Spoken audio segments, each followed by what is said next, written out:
আসসালামু আলাইকুম সবাইকে, কেমন আছো সবাই? আজকে আমরা অধ্যায় 7-এর যত টাইপ ভিত্তিক সমস্যা আছে সবগুলো সমাধান এই ক্লাসে করব।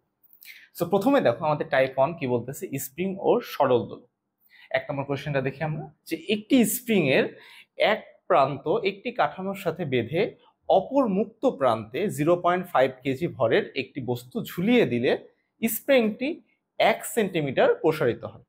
তাহলে আমাদেরকে স্প্রিংটির স্প্রিং ধ্রুবক নির্ণয় করতে বলছে এক নম্বর কোশ্চেনে। আর স্প্রিংটিকে 1.5 সেন্টিমিটার প্রসারিত করলে বস্তুটির উপর স্প্রিং কি পরিমাণ বল প্রয়োগ করে সেটার মান নির্ণয় করতে বলছে।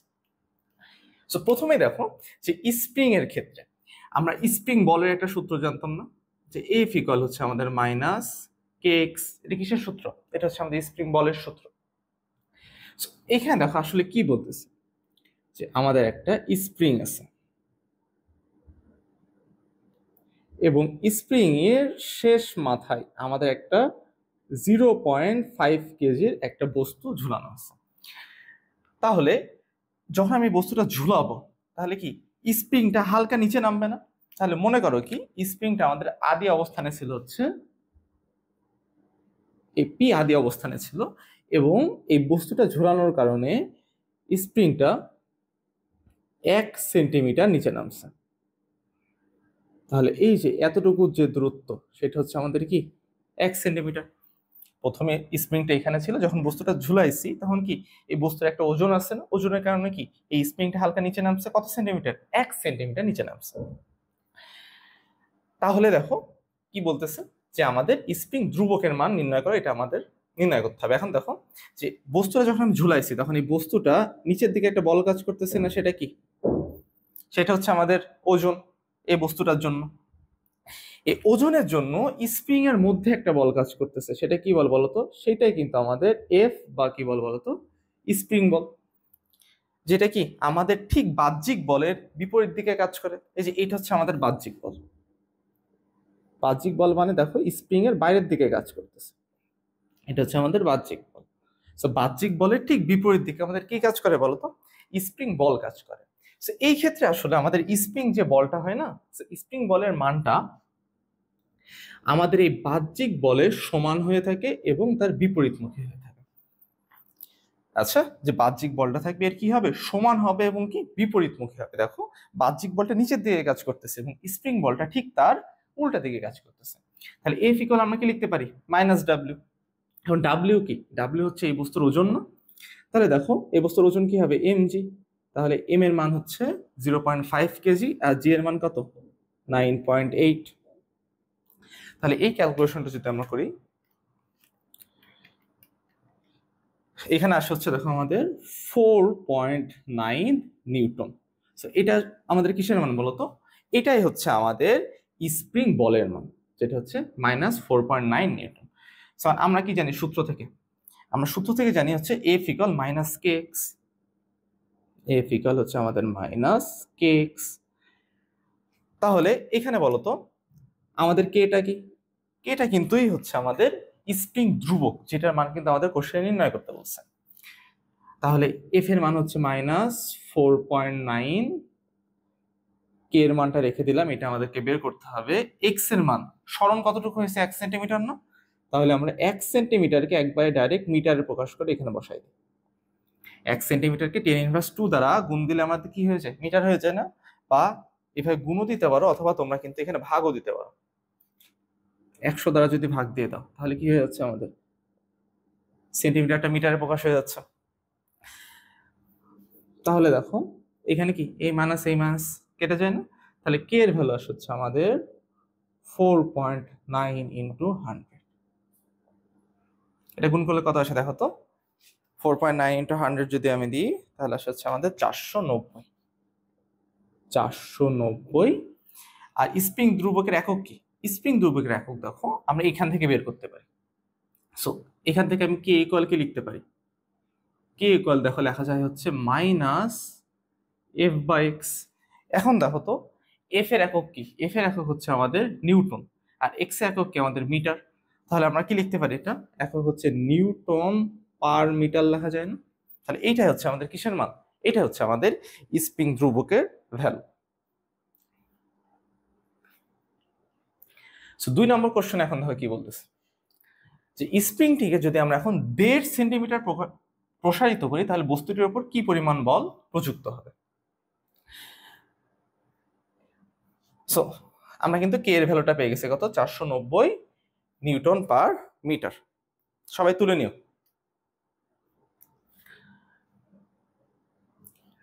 সো 2 নম্বর কোশ্চেনে দেখে দেখো, এখন কিন্তু আমরা জানি কে এর ভ্যালু কত। কে এর ভ্যালু হচ্ছে আমাদের 490 নিউটন পার মিটার। আমরা কে এর ভ্যালু অলরেডি 1 নম্বর থেকে পাইছি।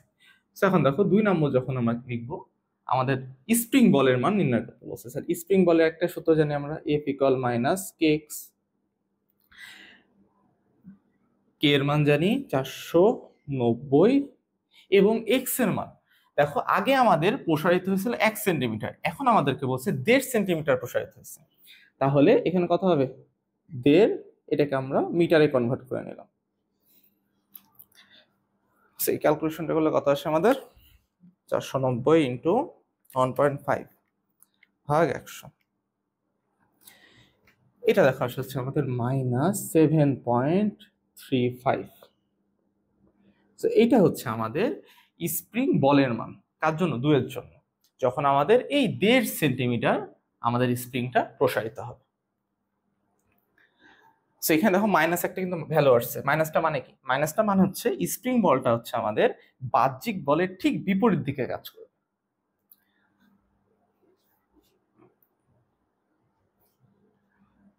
চলো এবার 2 নম্বরে দেখি। 2 নম্বর কি বলতেছে আমাদের, যে 0.1 মিটার দৈর্ঘ্য বিশিষ্ট একটি সরল দোলক প্রতি সেকেন্ডে 2টি দোলন দেয়, তাহলে অভিকর্ষ ত্বরণের মান আমাদের নির্ণয় করতে বলছে।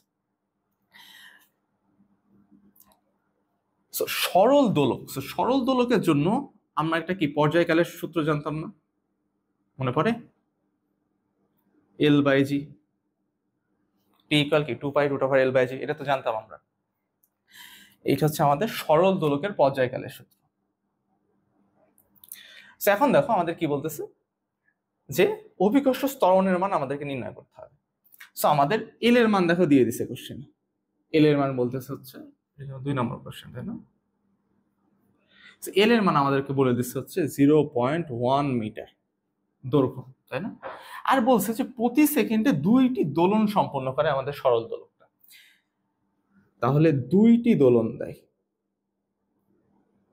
2টি দোলন দেয় হচ্ছে আমাদের 1 সেকেন্ডে। তাহলে এখন যদি তোমাকে বলি একটা দোলন কত সেকেন্ডে দেয়, একটা দোলন দেবে হচ্ছে 1/2 সেকেন্ডে। ঐকিক নিয়ম। একটু মনে করো তো, একটা দোলন দিতে যে পরিমাণ সময় লাগে ওটাকে আমরা কি বলি, ওটাকে আমরা পর্যায়কাল বলি না?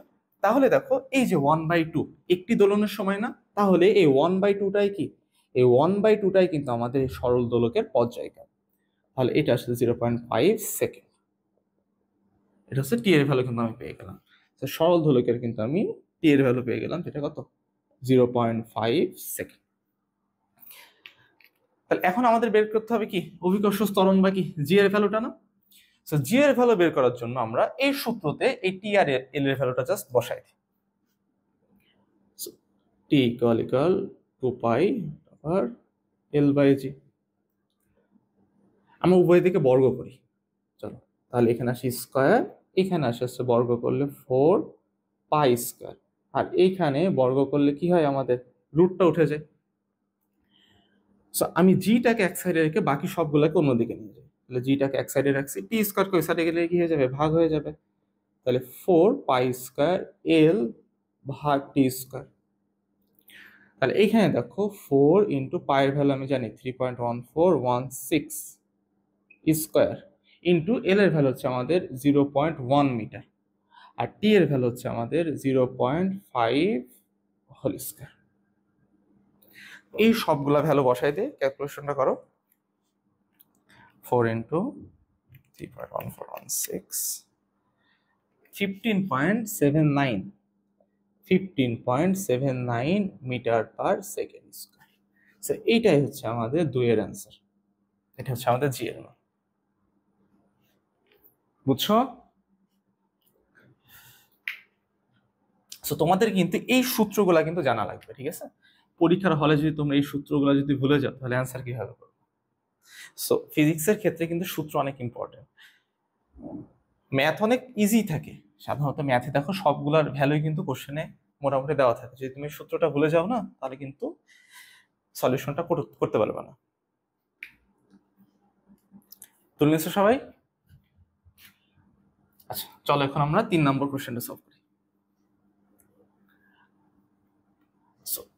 টাইপ 1-এ 3 নম্বর কোশ্চেন আমাদের কি বলতেছে যে কোন স্থানে দুইটি সরল দোলকের দোলনকালের অনুপাত 3:5 হলে এদের কার্যকারী দৈর্ঘ্যের অনুপাত বের করতে হবে আমাদের। তাহলে 3 নম্বর কোশ্চেনটা দেখো। আমাদের এখানে বলে দিছে হচ্ছে দোলনকালের অনুপাত বলে দিছে। তাহলে আমরা ধরি যে 1 এবং 2 দুইটা সরল দোলক আছে, তাহলে দোলনকালের অনুপাত বলি তাহলে T1/T2 এইটা হচ্ছে 3/5, এটাই আমাদের বলে দিছে। এটা প্রথমটা দোলনকাল, এটা দ্বিতীয়টার দোলনকাল, তাহলে এই দুইটার অনুপাত হচ্ছে 3/5। আমরা দোলনকালের যে সূত্র জানি সেটা হচ্ছে 2π√, কি L/G। এখান থেকে দেখো আমরা বলতে পারি যে টি সমানুপাতিক কি √L না? দেখো এই সূত্র থেকে আমরা বলতে পারি না যে টি সমানুপাতিক √L।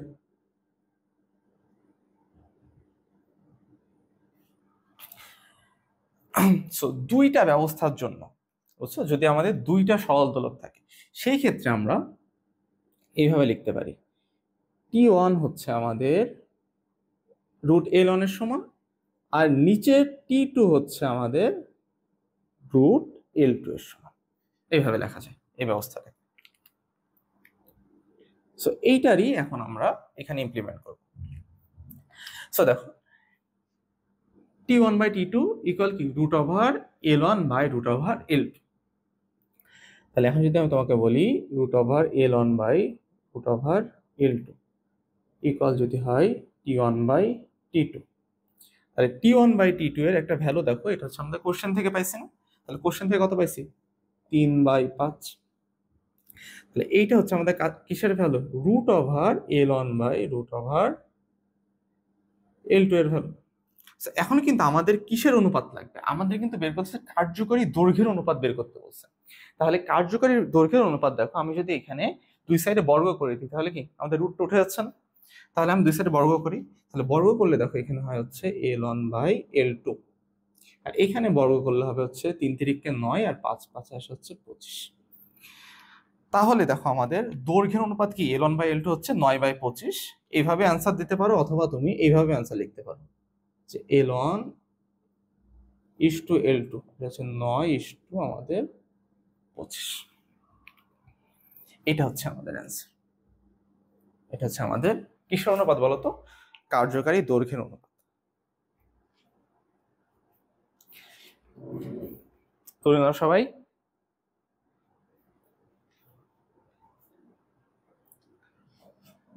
আমাদের টাইপ 1 শেষ হলো, এখন আমরা টাইপ 2 করি। চলো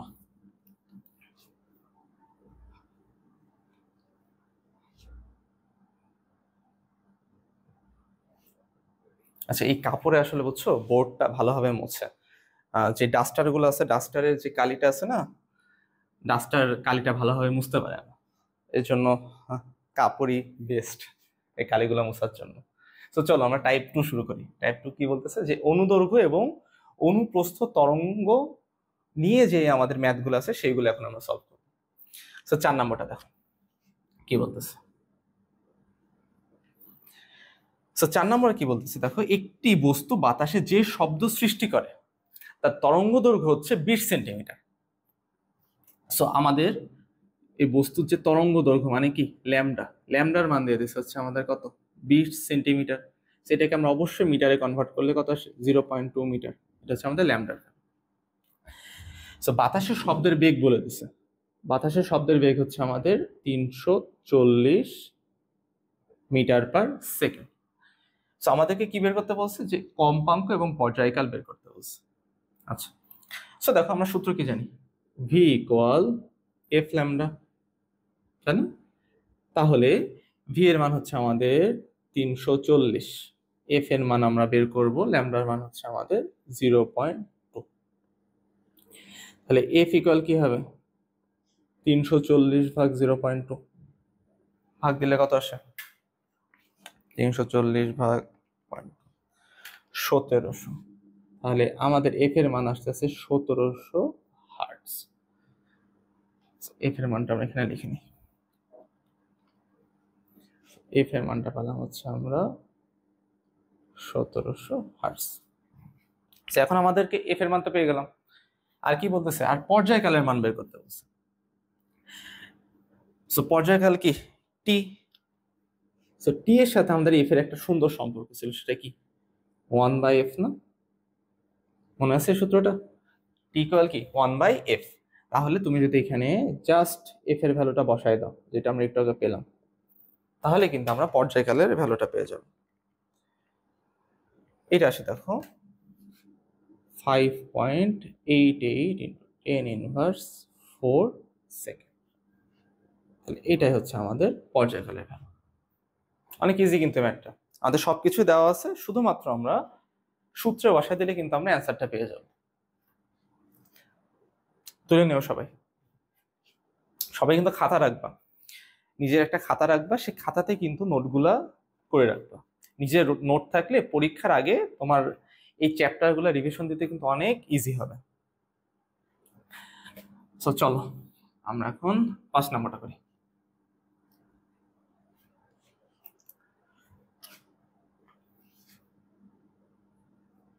পাঁচ কি বলতেছে আমাদের, যে প্রথম তরঙ্গটি এ থেকে বি তে এবং দ্বিতীয় তরঙ্গটি সি থেকে ডি তে পৌঁছাতে যথাক্রমে 0.05 সেকেন্ড আর 0.08 সেকেন্ড সময় লাগে। প্রথম তরঙ্গটির বেগ এত হলে তরঙ্গদ্বয়ের কম্পাঙ্কের তুলনা করো। তাহলে দেখো তো কি বলতেছে আমাদের, অ্যাকচুয়ালি আমাদের দুইটা তরঙ্গ দিয়ে দিছে।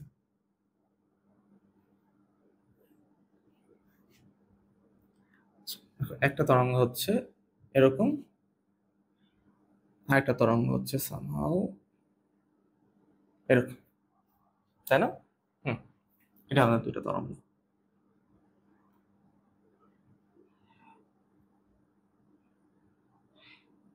এখন ধরো কি বলতেছে, যে প্রথম তরঙ্গটার এটা হচ্ছে আমাদের এ বিন্দু, এ থেকে বি বিন্দু পর্যন্ত যেতে আমাদের সময় লাগে হচ্ছে 0.05 সেকেন্ড। এই পর্যন্ত আসতে, এ থেকে বি পর্যন্ত আসতে যে সময়টা লাগে, সময়টা হচ্ছে 0.05 সেকেন্ড। আর দ্বিতীয় তরঙ্গটার এই সি থেকে, এটা হচ্ছে সি বিন্দু, এটা হচ্ছে ডি বিন্দু। সি থেকে ডি তে যেতে আমাদের যে সময়টা লাগে সেটা হচ্ছে 0.08 সেকেন্ড আমাদের সময়টা লাগে।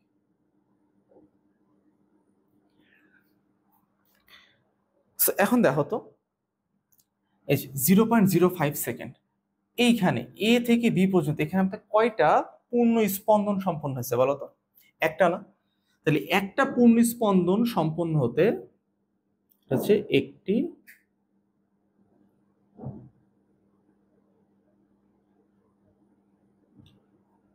পূর্ণ স্পন্দন সম্পন্ন হয়েছে 0.05 সেকেন্ড সময়। তাহলে একটি পূর্ণ স্পন্দন সম্পন্ন হতে যে সময় লাগে ওইটাকে আমরা কি বলি বলতো? ওইটাই হচ্ছে আমাদের পর্যায়কাল না? তাহলে 0.05 সেকেন্ড T1 মানে হচ্ছে আমাদের প্রথমটার জন্য পর্যায়কাল। দ্বিতীয়টার জন্য দেখো আমাদের এই সি থেকে ডি পর্যন্ত, সি থেকে এই বিন্দু পর্যন্ত, এটা মনে করে হচ্ছে পি, আমরা ধরলাম সি থেকে পি পর্যন্ত কি আমাদের একটা পূর্ণ স্পন্দন সম্পন্ন হয়েছে না? দেখো এখানে আমাদের বলছে সি থেকে ডি পর্যন্ত।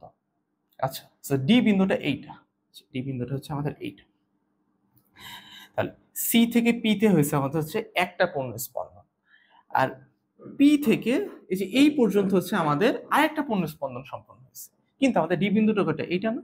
তাহলে এইটা হচ্ছে আমাদের একটা পূর্ণ স্পন্দন, একটা প্লাস এতটুকু কি একটার অর্ধেক না? তাহলে কি হাফ দিতে পারি না?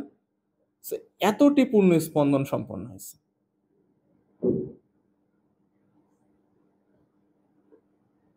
এতটা পূর্ণ স্পন্দন সম্পন্ন হয়েছে আমাদের 0.08 সেকেন্ড সময়। একটা প্লাস আর একটার অর্ধেক। তাহলে এখন এটা যদি ক্যালকুলেশন করে কত হচ্ছে আমাদের 3/2 এতটি পূর্ণস্পন্দন সম্পন্ন হয়েছে হচ্ছে আমাদের 0.08 সেকেন্ড সময়। তাহলে একটি পূর্ণস্পন্দন সম্পন্ন হয়েছে কত সেকেন্ড সময়?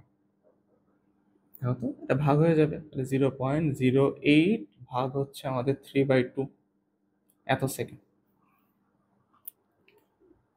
কত সেটা?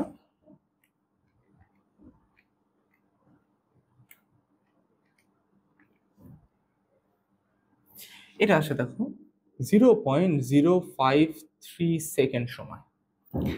তাহলে এইটার পর্যায়কাল যদি 0.05 হয়, তাহলে এইটার পর্যায়কাল হচ্ছে আমাদের 0.053 সেকেন্ড সময়।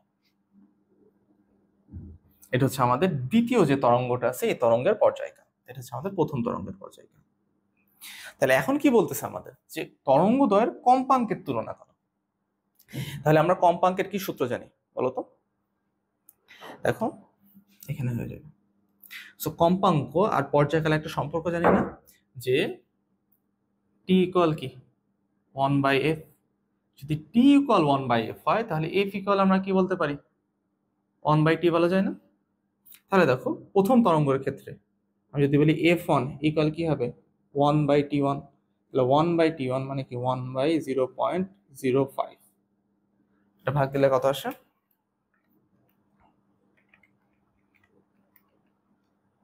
এটার সাথে হচ্ছে আমাদের 20 হার্টজ। তাহলে আমাদের প্রথম তরঙ্গের যে কম্পাঙ্ক, এটা মান কত? 20 হার্টজ।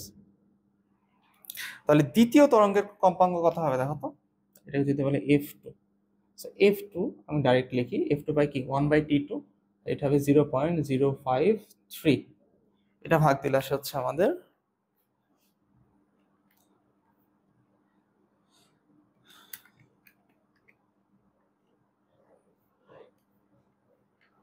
এটা আসে দেখো 18.87 হার্টজ। তাহলে প্রথম তরঙ্গের আসলে হচ্ছে আমাদের 20 হার্টজ, আর দ্বিতীয় তরঙ্গ আসলে 18.87 হার্টজ। এই দুটাই কিন্তু আমরা নির্ণয় করতে বলছি যে তরঙ্গদ্বয়ের কম্পাঙ্কের তুলনা করা। তাহলে একটা হচ্ছে 20 হার্টজ আর একটা কত 18.87 হার্টজ। এটাই কিন্তু আমাদের দেখো 5 নম্বর কোশ্চেনের অ্যান্সার। সবাই তুলে নিও। চলো এবার আমরা 6 নম্বর কোশ্চেনটা সলভ করি।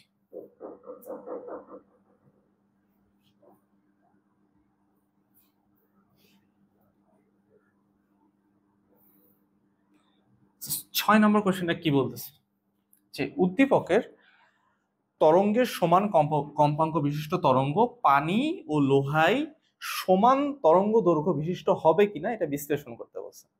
সো আমাদের একটা তরঙ্গ দিয়ে দিচ্ছে, দেখো এটা হচ্ছে আমাদের একটা তরঙ্গ।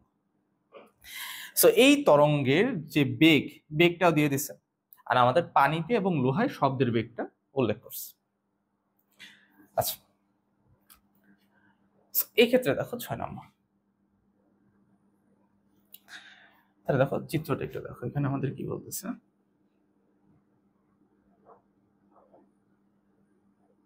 তো চিত্রতে দেখো আমাদের এখানে এরকম একটা তরঙ্গ আছে।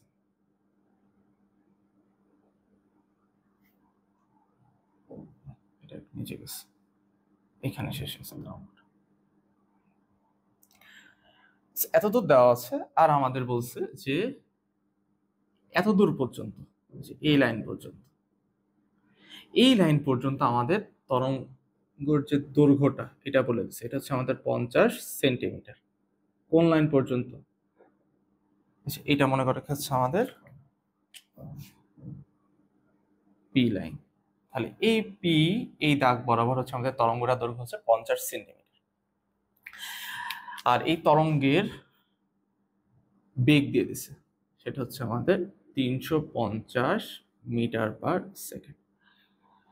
সো দেখো আমাদের এই তরঙ্গের ক্ষেত্রে আমাদের এই পর্যন্ত আমাদের কয়টা ল্যামডা তৈরি হবে বলতো? ল্যামডা বা পূর্ণস্পন্দন এই পর্যন্ত কিন্তু আমাদের একটা ল্যামডা, তাই না? একটা ল্যামডা, এটা হচ্ছে এই পর্যন্ত।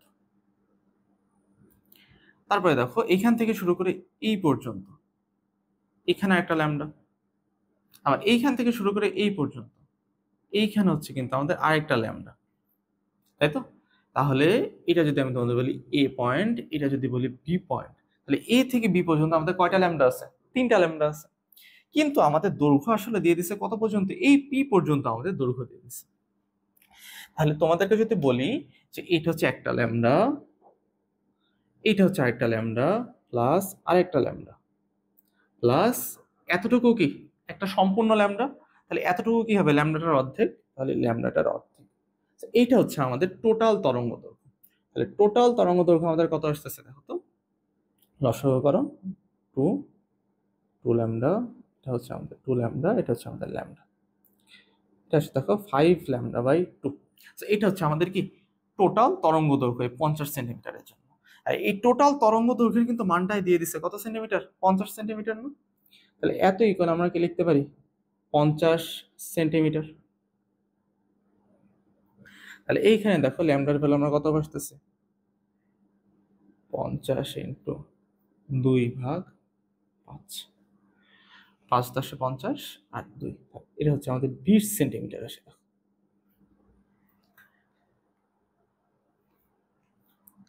আমাদের ল্যামডার ভ্যালু আমরা কিন্তু পেয়ে গেলাম। ল্যামডার ভ্যালু হচ্ছে 20 সেন্টিমিটার। সেন্টিমিটারকে আমরা মিটারে কনভার্ট করে নিই, সেন্টিমিটারকে মিটারে কনভার্ট করলে কত হয়? 0.2 আসে না? 0.2 মিটার। তাহলে এখন আমরা ল্যামডার ভ্যালু জানি 0.2, ভি এর ভ্যালু জানি, তাহলে এই তরঙ্গ হচ্ছে কম্পাঙ্ক, কম্পাঙ্কের ভ্যালুটা বের করি। সো ভি ইকুয়াল কি জানি আমরা? F lambda. তাহলে ভি এর মান আমরা জানি 350, এফ এর মানটা আমরা বের করব, আর ল্যামডার মান হচ্ছে আমাদের 0.2। সো এফ এর মান আমরা কি বলতে পারি? 350/0.2, এটা কত আসে আমাদের? 350/0.2, 1750। তাহলে এইটা হচ্ছে আমাদের 1750 হার্টজ। এফ এর ভ্যালু কিন্তু আমরা পেয়ে গেলাম। এফ এর ভ্যালু হচ্ছে আমাদের 1750 হার্টজ। এখন আমাদের কি বলছে যে এই তরঙ্গটার পানি এবং লোহার মাধ্যমে সমান তরঙ্গ দৈর্ঘ্য বিশিষ্ট হবে কিনা সেটা আমাদের নির্ণয় করতে বলছে। সো এই যে তরঙ্গের যে কম্পাঙ্কটা, পানি এবং লোহার জন্য এই কম্পাঙ্ক কি হবে? সেম হবে। তাহলে কম্পাঙ্কটা কত পাইছে এটাকে তুলে নিই আমরা। সো আমরা এক্ষেত্রে কম্পাঙ্ক পাইছে 1750। তাহলে এফ হচ্ছে আমাদের 1750 হার্টজ।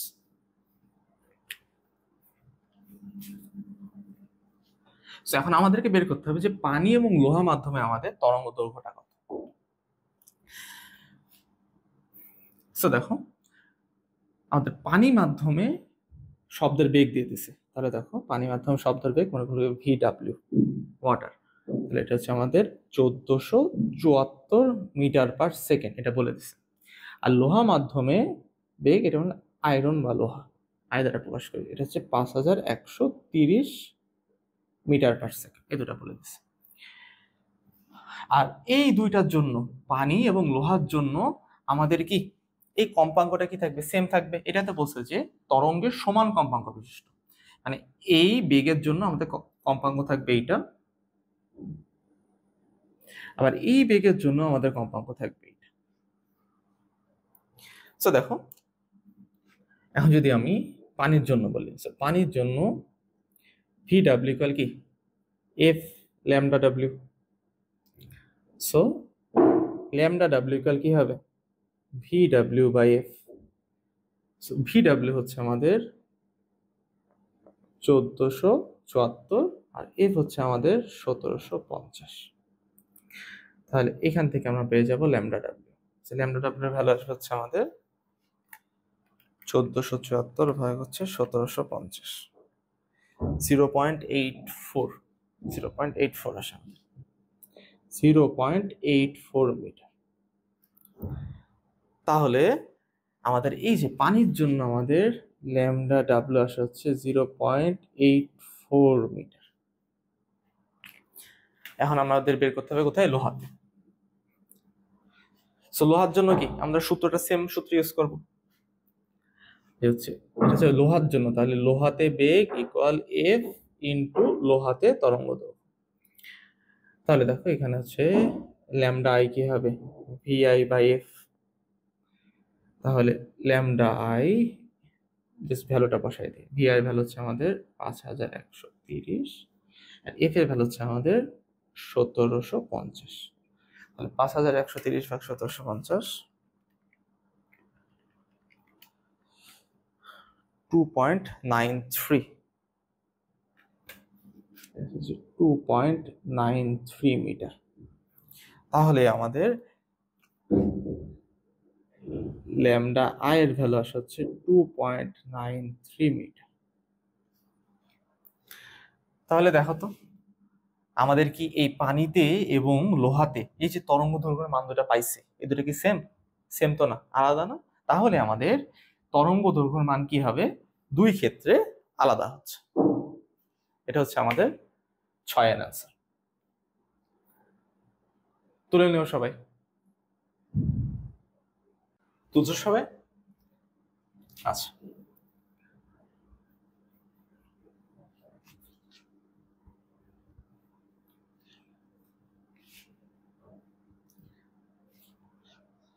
সো দেখো এখন আমরা 7 নম্বর ম্যাথটা দেখি।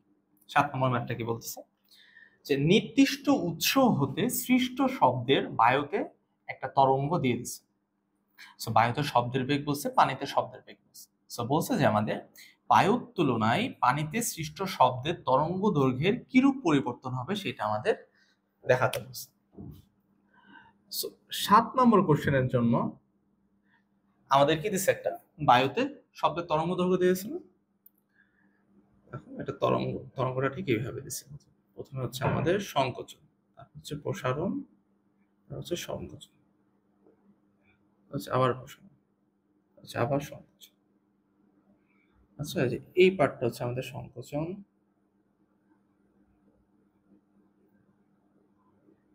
সংকোচনটা একটু গাঢ় করে দিই তাহলে বুঝতে পারবো।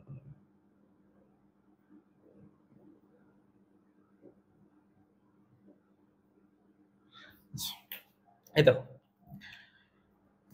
এই পার্টটুকু হচ্ছে আমাদের কি সংকোচন, এতটুকু হচ্ছে প্রসারণ, এতটুকু সংকোচন, এটা প্রসারণ, এটা কি সংকোচন।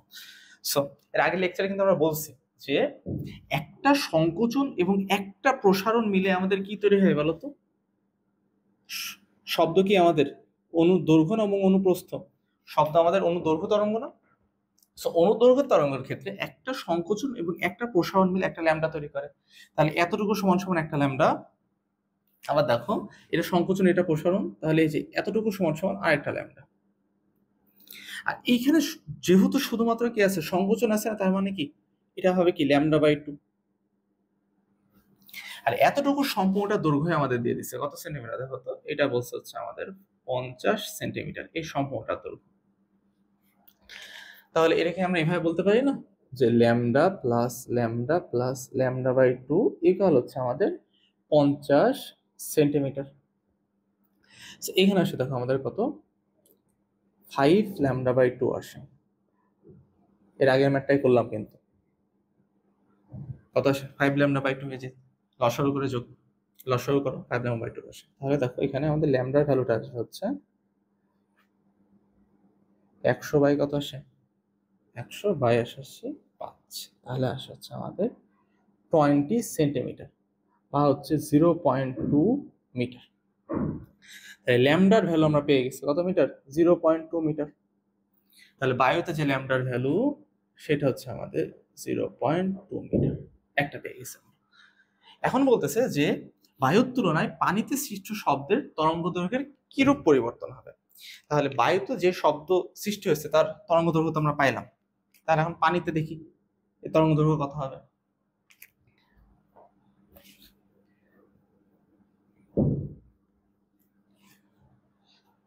সো দেখো আমি যদি এখন তরঙ্গ দৈর্ঘ্য পানিতে নির্ণয় করতে চাই তাহলে কি হবে, পানির জন্য ভি ওয়াটার, এফটা কি হবে এফ ওয়াটার, ল্যামডাটা হবে ল্যামডা ওয়াটার। তাহলে ল্যামডা ওয়াটার ইকুয়াল হচ্ছে V water F water. V ওয়াটারের মান দিয়ে দিছে দেখো কত, পানিতে শব্দের বেগ দিয়ে দিছে 1474 পয়েন্ট, এটা আমাদের কোশ্চেন থেকে পাই। 7.5 আর এফ ওয়াটার। তাহলে দেখো পানিতে শব্দের বেগ দেওয়া থাকলেও কিন্তু আমাদের পানিতে যে কম্পাঙ্কের মান এটি কিন্তু দেওয়া নেই, ঠিক আছে? তাহলে আমরা আগের লেকচারে কিন্তু আমরা জানি যে একটা উৎস যদি নির্দিষ্ট থাকে তাহলে ওই উৎস থেকে বের হওয়া যে শব্দটা থাকবে ওই শব্দের কম্পাঙ্ক অলওয়েজ কি থাকবে, সেম থাকবে। আবার মাধ্যম চেঞ্জ হয়ে গেলে আমাদের কিন্তু বেগ চেঞ্জ হয়। তাহলে উৎস সেম থাকলে কম্পাঙ্ক সেম থাকে, মাধ্যম চেঞ্জ হয়ে গেলে কি চেঞ্জ হয়ে যায়, বেগ চেঞ্জ হয়ে যায়। যেহেতু এখানে বলছে যে নির্দিষ্ট উৎস থেকে সৃষ্ট শব্দ, তাহলে উৎস কয়টা, নির্দিষ্ট মানে কি একটা উৎস। তাহলে এইটা কি, এই উৎস যে শব্দটা সৃষ্টি হয়েছে মানে জিনিসটা হচ্ছে, দেখো এখানে হচ্ছে পানি, এইখানে মনে করো একটা শব্দের উৎস আছে, এইখান থেকে যে শব্দটা সৃষ্টি হয়েছে সেটা কি, প্রথমে আমাদের গেছে হচ্ছে বায়ু মাধ্যমে, বায়ু মাধ্যম থেকে তারপরে আসছে হচ্ছে পানি মাধ্যমে। তাহলে একটা সোর্স থেকে উৎপন্ন শব্দ প্রথমে বায়ুতে গেছে তারপরে কি পানিতে। তাহলে বায়ুতে যাক আর পানিতে যাক এই শব্দের কোনটা সেম থাকবে বলতো, এই শব্দের কিন্তু বায়ু মাধ্যমেও যে ফ্রিকোয়েন্সি থাকবে পানি মাধ্যমেও ঠিক সেই ফ্রিকোয়েন্সি থাকবে। মানে এফ এ ইকুয়াল কি হবে, এফ ডাব্লিউ এর সমান হবে। তার কারণ হচ্ছে আমাদের উৎস কি, উৎস হচ্ছে শুধুমাত্র একটা উৎস। যদি আমাদের দুইটা উৎস থাকতো তাহলে কম্পাঙ্ক আলাদা আলাদা হতো, কিন্তু এখানে কিন্তু আমাদের একটা উৎস, একটা উৎস থেকে সৃষ্ট শব্দের কম্পাঙ্ক অলওয়েজ সেম থাকবে। আচ্ছা, কম্পাঙ্ক কখনো চেঞ্জ হয় না। তাহলে দেখো এখানে যেহেতু আমাদের বায়ু মাধ্যমের আমরা বেগ জানি, বায়ু মাধ্যমের কিন্তু আমরা তরঙ্গ দৈর্ঘ্য জানি, এটা কি এয়ার, দেখো বায়ু মাধ্যমে বেগও দিয়ে দিচ্ছে। তাহলে বায়ু মাধ্যমের জন্য আমরা কি লিখতে পারি, ভিএ ইকুয়াল হচ্ছে এফ এ ল্যামডাই। তাহলে এখান থেকে কিন্তু আমি কম্পাঙ্কের মানটা পেয়ে যাচ্ছি, সেটা হচ্ছে ভিএ বাই কি ল্যামডা। ভি এর মান হচ্ছে আমাদের 347, ল্যামডার মান হচ্ছে 0.2। তাহলে দেখো এফ এর ভ্যালু কত হবে, এফ এর ভ্যালু হচ্ছে 1735 হার্টজ। এটা হচ্ছে কিসের ভ্যালু, আমাদের বায়ুতে কম্পাঙ্ক। তাহলে বায়ুতে কম্পাঙ্ক আর হচ্ছে পানিতে কম্পাঙ্ক এই দুটাই কি হবে, এই দুইটাই কিন্তু আমাদের সেম হবে।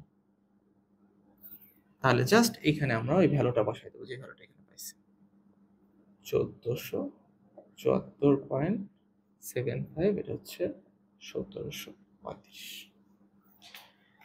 এটা ভাগ দিলে কত আসে,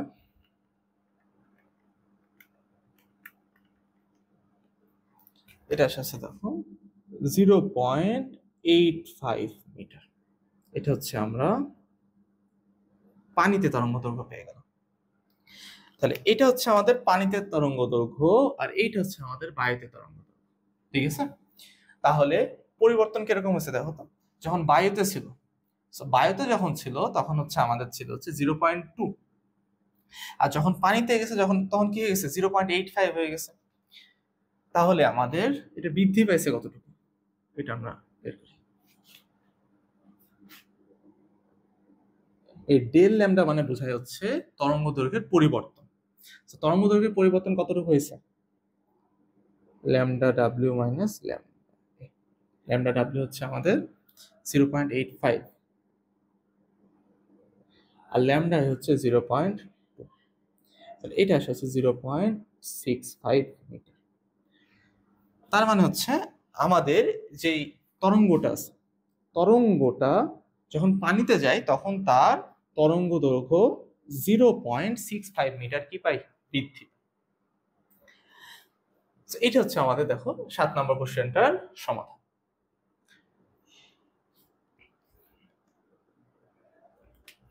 আমাদের কিন্তু টাইপ 2 শেষ হয়ে গেল, তাই না? এখন আমরা টাইপ 3 তে যাই। তুলে নিছো সবাই, ভিডিওটা পজ করে তোমরা তুলে নিও।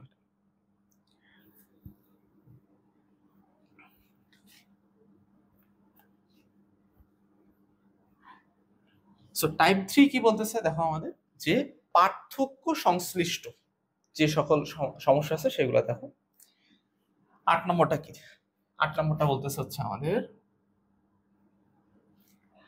দুটি ভিন্ন উৎস থেকে সৃষ্ট শব্দদ্বয়ের কম্পাঙ্ক 340 হার্জ এবং হচ্ছে 400 হার্জ, এবং এদের তরঙ্গ দৈর্ঘ্যের পার্থক্য হচ্ছে 0.165 মিটার।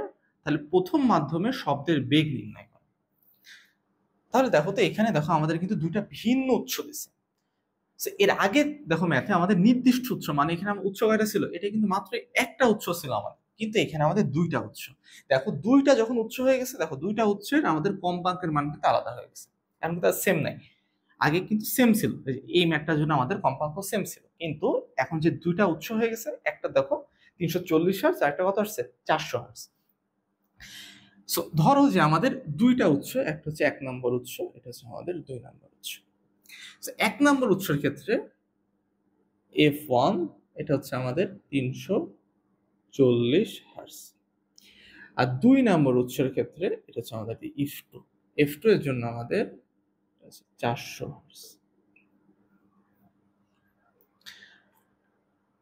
সো F1 এর জন্য আমাদের তরঙ্গ দৈর্ঘ্য মনে করা হচ্ছে λ1, এটা হচ্ছে আমাদের λ2।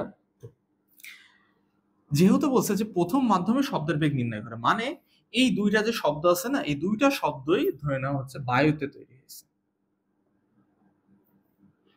কোথায় তৈরি হয়েছে? বায়ুতে। আর শুধুমাত্র যদি বায়ুতেই তৈরি হয় তাহলে কি শব্দের বেগ কি আলাদা হবে না সেম হবে?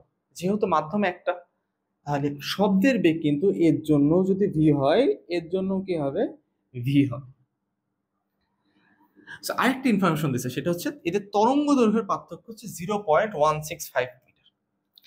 তরঙ্গ দৈর্ঘ্যের পার্থক্য মানে এটা একটা তরঙ্গ দৈর্ঘ্য, এটা একটা তরঙ্গ দৈর্ঘ্য, তার মানে হচ্ছে λ1 মাইনাস λ2 ইকুয়াল 0.165 মিটার। আচ্ছা, এটা হচ্ছে পার্থক্য। এখন দেখো তো পার্থক্য তো λ1 মাইনাস λ2 আমি দিতে পারি, আবার λ2 মাইনাস λ1 ও হতে পারে,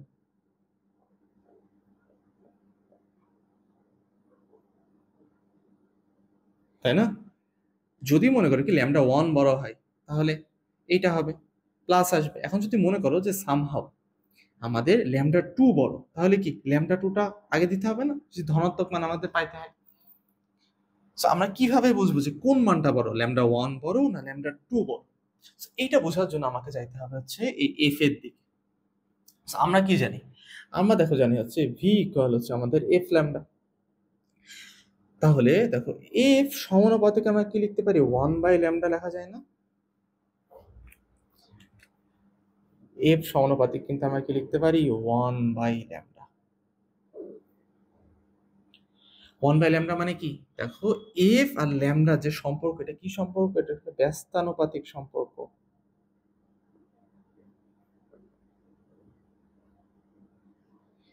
এটা কিন্তু আমাদের ব্যস্তানুপাতিক সম্পর্ক। আর ব্যস্তানুপাতিক সম্পর্ক মানে কি? এফ এর মান যদি আমাদের হ্রাস পায়, তাহলে ল্যামডার মান কি হবে? বৃদ্ধি পাবে। আবার এফ এর মান যদি আমাদের বৃদ্ধি পায়, ল্যামডার মান হচ্ছে হ্রাস পাবে। এটা হচ্ছে আমাদের ব্যস্তানুপাতিক সম্পর্ক।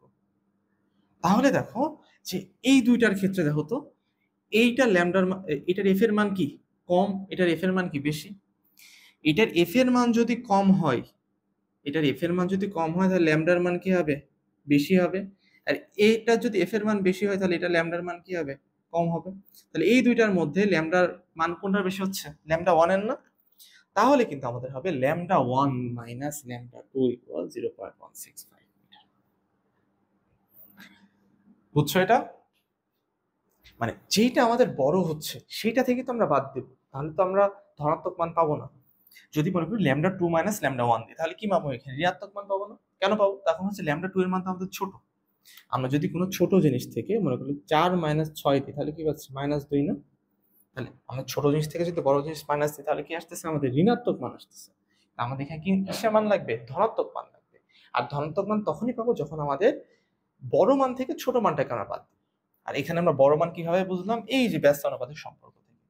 যখন দেখলাম যে এখানে এফ এর মান কম, তাহলে λ1 এর মান বেশি হবে। এফ এর 2 এর মান যেহেতু বেশি, তাহলে λ2 এর মান কি হবে? আমাদের কম হবে। সো এই ইনফরমেশন গুলো কিন্তু আমাদের কোশ্চেন থেকে কিন্তু আমরা পাই। তাহলে দেখো এই লাইন থেকে কিন্তু আমাদের ম্যাথ শুরু হবে। আমরা কি জানি? λ1 মাইনাস λ2 ইকুয়াল 0.165। এখন দেখো ল্যামডা ভি ইকুয়াল যদি আমাদের এফ ল্যামডা হয়, ল্যামডা ইকুয়াল কি লিখতে পারি, ভি বাই এফ লেখা যায় না? এটা তো ল্যামডা ইকুয়াল লিখতে পারি আমরা, তাই না? তাহলে ভি বাই এফ, যেহেতু দেখো ভি এর মান কি দুইটার জন্য সেম না, তাহলে কি লিখতে পারি, V by F one minus F two এর জন্য হবে কি V by F two equal হচ্ছে 0.165। দেখো এখান থেকে আমি ভি কমন নিতে পারি না, ভি কমন নিলে হচ্ছে দেখো আমাদের 1/f1 মাইনাস হচ্ছে 1/f2 ইকুয়াল হচ্ছে 0.165।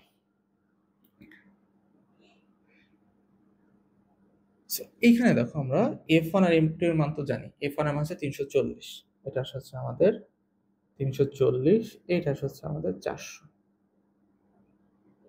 0.165। সো এটা যদি আমি ক্যালকুলেশন করি, এটা বিয়োগ দিয়ে যদি এখানে যদি ভাগ দিয়ে দিই তাহলে কত আসে, এটা ডাইরেক্ট করি, ঠিক আছে? সো দেখো 1/340 মাইনাস 1/400, আচ্ছা এই দিয়েটা 0.165 তারা ভাগ দিয়ে দিই, 374, এটা সাথে দেখো আমাদের 374 মিটার পার সেকেন্ড। এটাই কিন্তু আমাদের কিসের মান, এইটাই কিন্তু যে আমাদের দেখো বেগের মানটাই চাইছে, প্রথম মাধ্যমে শব্দের বেগের মান নির্ণয় করো, তাহলে এইটাই কিন্তু আমাদের কিসের হবে, প্রথম মাধ্যমে শব্দের বেগের মান হবে।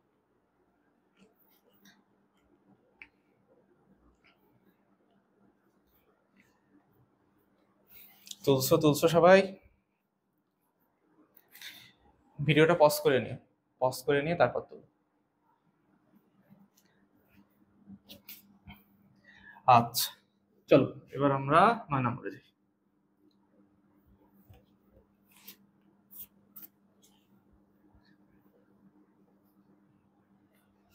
আট নম্বরে দেখো আমাদের দেওয়া ছিল হচ্ছে তরঙ্গ দৈর্ঘ্যের পার্থক্য, 9 নম্বরে এখন আমাদের দিয়ে দিছে কম্পাঙ্কের পার্থক্য। দুইটি সুর শলাকার কম্পাঙ্কের পার্থক্য হচ্ছে 118 হার্টজ। বাতাসে শলাকা দুইটি যে তরঙ্গ উৎপন্ন করে তাদের একটি 2টি পূর্ণ তরঙ্গ দৈর্ঘ্য, অপরটির 3টি পূর্ণ তরঙ্গ দৈর্ঘ্যের সমান। তাহলে শলাকা দুইটির কম্পাঙ্কের মান বের করো, এটা বের করতে বলছে। তাহলে দেখো যে দুইটি সুর শলাকা আছে, তাহলে এটা 1 নম্বর, এটা হচ্ছে 2 নম্বর। প্রথমটার জন্য আমরা ধরে নিই যে এটা হচ্ছে f1, এটা হচ্ছে f2, এটা হচ্ছে আমাদের λ1, এটা হচ্ছে আমাদের λ2। আর ভি যেহেতু দেখো দুইটাই আবার দেখো বাতাসে তৈরি হয়েছে, তাই না? যেহেতু বাতাসে তৈরি হয়েছে তাহলে এর জন্য যা ভি হবে এর জন্য তাই ভি হবে। ওকে, এখন আমাদের বলছে যে তাদের একটির 2টি পূর্ণ তরঙ্গ দৈর্ঘ্য, মনে করি যে প্রথম নম্বর যেটা আছে আমাদের এইটা, প্রথমটার 2টা পূর্ণ তরঙ্গ দৈর্ঘ্য, তাহলে 2λ1, প্রথমটা 2টা পূর্ণ তরঙ্গ দৈর্ঘ্য, অপরটার মানে এই যে দ্বিতীয় নাম্বারটার 3টা পূর্ণ তরঙ্গের সমান। প্রথমটা 2টা পূর্ণ তরঙ্গ দৈর্ঘ্য, দ্বিতীয়টার 3টা পূর্ণ তরঙ্গ দৈর্ঘ্যের সমান, এটা আমাদের কোশ্চেনে বলে দিচ্ছে। আচ্ছা তাহলে দেখো এখান থেকে আমরা বের করতে পারি যে λ1 বলো না λ2 বলো। তো দেখো তো এখান থেকে কিভাবে লেখা যায় যে λ1 ইকুয়াল 3/2 λ2, 3/2 ভাগ দিলে কত আসে 1.5 λ2। তাহলে এখান থেকে আমাকে বলো তো λ1 বলো না λ2 বলো। λ1 হচ্ছে λ2 এর 1.5 গুণ, 1.5 গুণ মানে কি বেশি না? তাহলে কি আমাদের λ1 এর মান কিন্তু আমাদের বেশি আর λ2 এর মান কিন্তু কম। আর λ1 এর মান যদি বেশি হয় f1 এর ভ্যালু কি হবে, f1 এর ভ্যালু হবে কম আর f2 এর ভ্যালু হবে হচ্ছে বেশি। বুঝছেন? ব্যস্তানুপাতিক সম্পর্ক থেকে জানলাম এটা আগের ম্যাথে। তাহলে দেখো তো এখন আমাকে বলছে যে কম্পাঙ্কের পার্থক্য হচ্ছে 118 হার্টজ, তাই তো? তাহলে কম্পাঙ্কের পার্থক্য তাহলে আমি কি দেবো, f1 মাইনাস f2 না f2 মাইনাস f1 বলো তো? আমরা কিন্তু দেবো f2 মাইনাস f1 ইকুয়াল হচ্ছে 118। ওকে, তাহলে ওই যে আগের কারির মতনই দেখো ভি ইকুয়াল যদি f ল্যামডা হয় তাহলে এফ ইকুয়াল কি লিখতে পারি ভি বাই ল্যামডা, তাহলে এফ টু ইকুয়াল কি লিখতে পারি V by lambda two minus F one লেখা যায় হচ্ছে V by lambda one equal হচ্ছে আমাদের 118 হার্টজ। ভিটা কমন নিয়ে নিই। এখন দেখো শব্দের বেগটা কিন্তু আমরা জানি, এখন দেখো আমাদের যে শব্দের বেগটা এটা কোথায় আছে বাতাসে না, সো বাতাসের শব্দের বেগ আমরা কত জানি 330,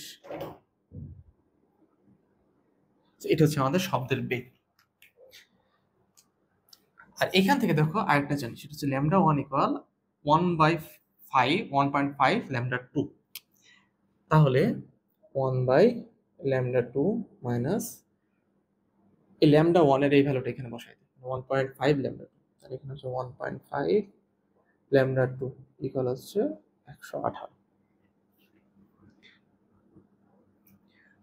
এটা যদি এখন আমরা যদি লসাগু করি তাহলে কি আসে 1.5 ল্যামডা টু, এখানে আসে হচ্ছে আমাদের 1.5, এখানে হচ্ছে -1, আর এখানে 118 ভাগ কি চলে যায়, এটা ভিটা গুণ আকারে আছে নিচে ভাগ আকারে চলে যাবে, ভাগ আকারে আমরা কত জানি 330,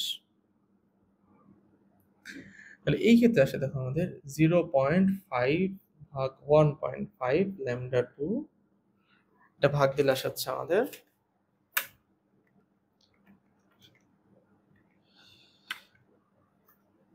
এটা আসছে 0.36,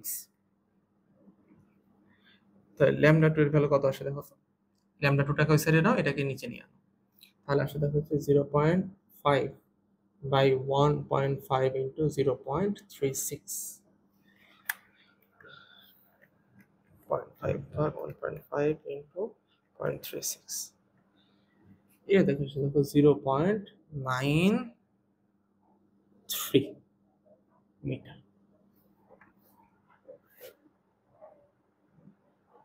তাহলে ল্যামডা টু এর মান পেয়ে গেছি, ল্যামডা টু এর মান কত 0.93 মিটার। ল্যামডা টু এর মান যদি 0.93 মিটার হয় তাহলে ল্যামডা ওয়ান এর ভ্যালু কত হবে, এই যে ল্যামডা টু এর জায়গায় যে এটা বসায় তো 0.93, তাহলে 1.5 ইন্টু 0.93, 0.93 যদি বসায় দাও তাহলে আসে হচ্ছে 1.395, 1.395, ল্যামডা টু এর ভ্যালু হচ্ছে আমাদের 0.93। আমরা কিন্তু এখন ল্যামডা ওয়ান এবং ল্যামডা টু এর কিন্তু ভ্যালু পেয়ে গেছি, এটা হচ্ছে আমাদের ল্যামডা ওয়ান এর ভ্যালু, এটা হচ্ছে আমাদের ল্যামডা টু এর ভ্যালু। আমাদের কিসের মান বের করতে বলছে, আমাদের কিন্তু কম্পাঙ্কের মান বের করতে বলছে।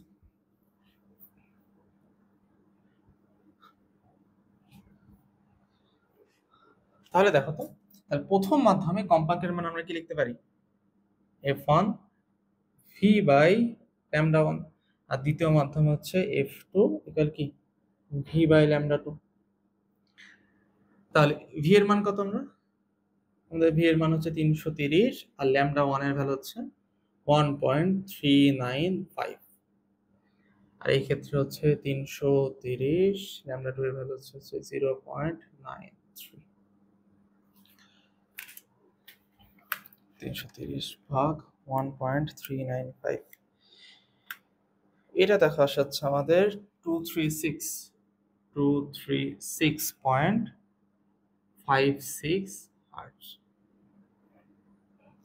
আর এটা দেখা যাচ্ছে আমাদের 354.84 হার্টজ। প্রথম মাধ্যমে হচ্ছে মানে প্রথমটার হচ্ছে আমাদের কম্পাঙ্ক হচ্ছে এত, আর দ্বিতীয়টার কম্পাঙ্ক হচ্ছে, এই দুটাই কিন্তু আমাদের 9 নম্বরের आंसर। তুলে নাও সবাই।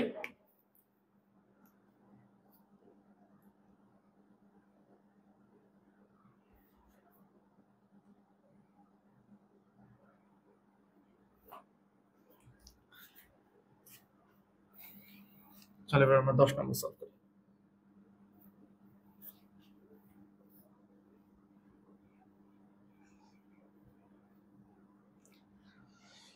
দশ নম্বরে কি বলতেছে দেখো, একটি পানিপূর্ণ লোহার নলের দৈর্ঘ্য দিয়ে দিয়েছে, তাহলে একটা পানিপূর্ণ লোহার নলের দৈর্ঘ্য হচ্ছে 513 মিটার, লোহা পানি এর মধ্যে আমাদের পানি আছে।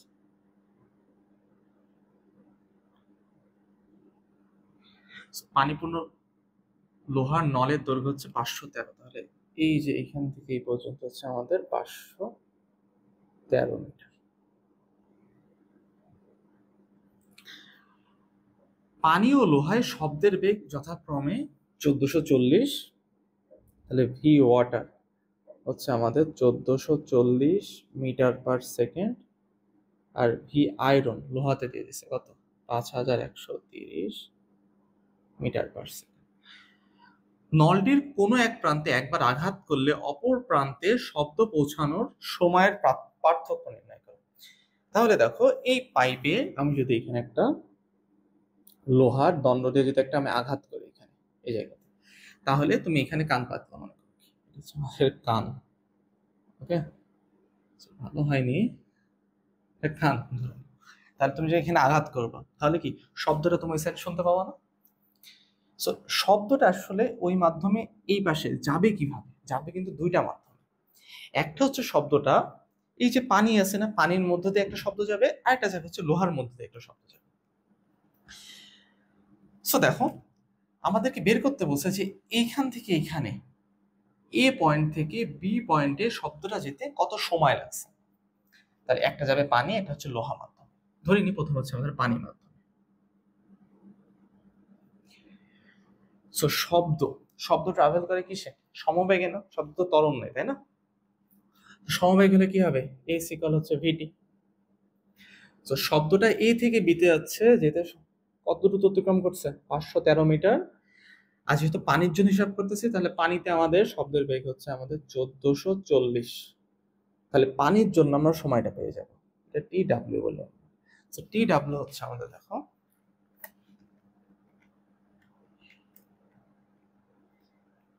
এটা আসতেছে হচ্ছে আমাদের 0.356 সেকেন্ড। তাহলে পানি মাধ্যমে শব্দটা এ থেকে বি তে যেতে সময় লাগবে 0.356 সেকেন্ড। মানে আমরা লোহাটা বের করি, লোহার জন্য সেম, এস ইকুয়াল কি হবে আমাদের ভিডি হবে না। তাহলে এস এর মান কত, সেম 513 মিটার। ভি এর মান আলাদা হয়ে যাবে। ভি এর মান দেখো পানির জন্য হচ্ছে আমাদের এইটা, লোহার জন্য হচ্ছে ভি এর মান হচ্ছে 5130। সেটা হচ্ছে টি, যেহেতু এটা লোহা মাধ্যম এটাকে ধরে হচ্ছে টি আই। তাহলে এইটা আসতেছে দেখো আমাদের কত 513 ভাগ কত 5130, 0.1 সেকেন্ড, 0.1 সেকেন্ড। তাহলে দেখো আমরা পানি মাধ্যমে শব্দটা এখান থেকে এখানে যেতে লাগবে 0.35 সেকেন্ড, আর লোহা মাধ্যমে লাগবে 0.1 সেকেন্ড। তাহলে কোন মাধ্যমে আগে যাবে বলো তো, আমি যখন শব্দটা করব তাহলে কোন শব্দটা আগে আমি শুনতে পাবো, যেটা তো কম সময় লাগবে। তাহলে এই দুইটার মধ্যে কম সময় কোনটাতে লাগতেছে, দেখো লোহা মাধ্যমে না, লোহা মাধ্যমে লাগছে 0.1 সেকেন্ড সময়।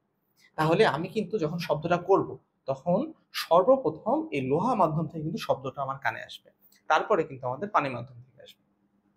তাহলে এখন যদি আমি বলি যে শব্দ শোনার যে সময়ের যে পার্থক্যটা কত, ডেল টি, তাহলে এটা হচ্ছে আমাদের হবে বেশিটা মাইনাস কমটা, TI minus T W. TI হচ্ছে আমাদের বেশি, হচ্ছে আমাদের কোথায় লাগতেছে, বেশি লাগতেছে হচ্ছে আমাদের পানিতে। পানিতে হচ্ছে 0.356 মাইনাস হচ্ছে আমাদের 0. এটা দিলে কত আসে,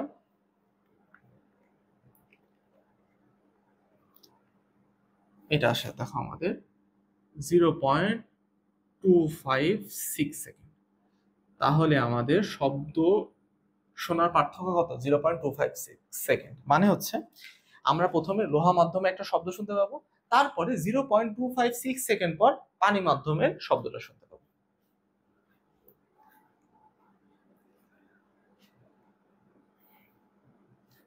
এটা হচ্ছে আমাদের টাইপ 3 এর শেষ ম্যাথ ছিল তাই না, 10 নম্বর ম্যাথ। তুলে নাও, এবার আমরা টাইপ 4 শুরু করব।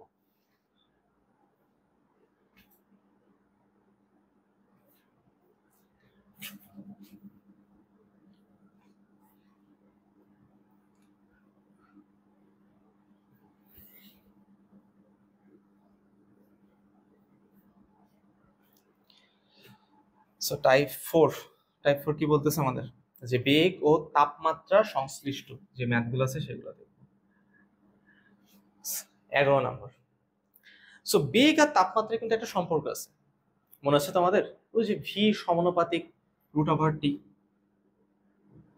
ভি সমানুপাতিক রুট টি, বেগ এবং তাপমাত্রার মধ্যকার যে সম্পর্কটা আমাদের।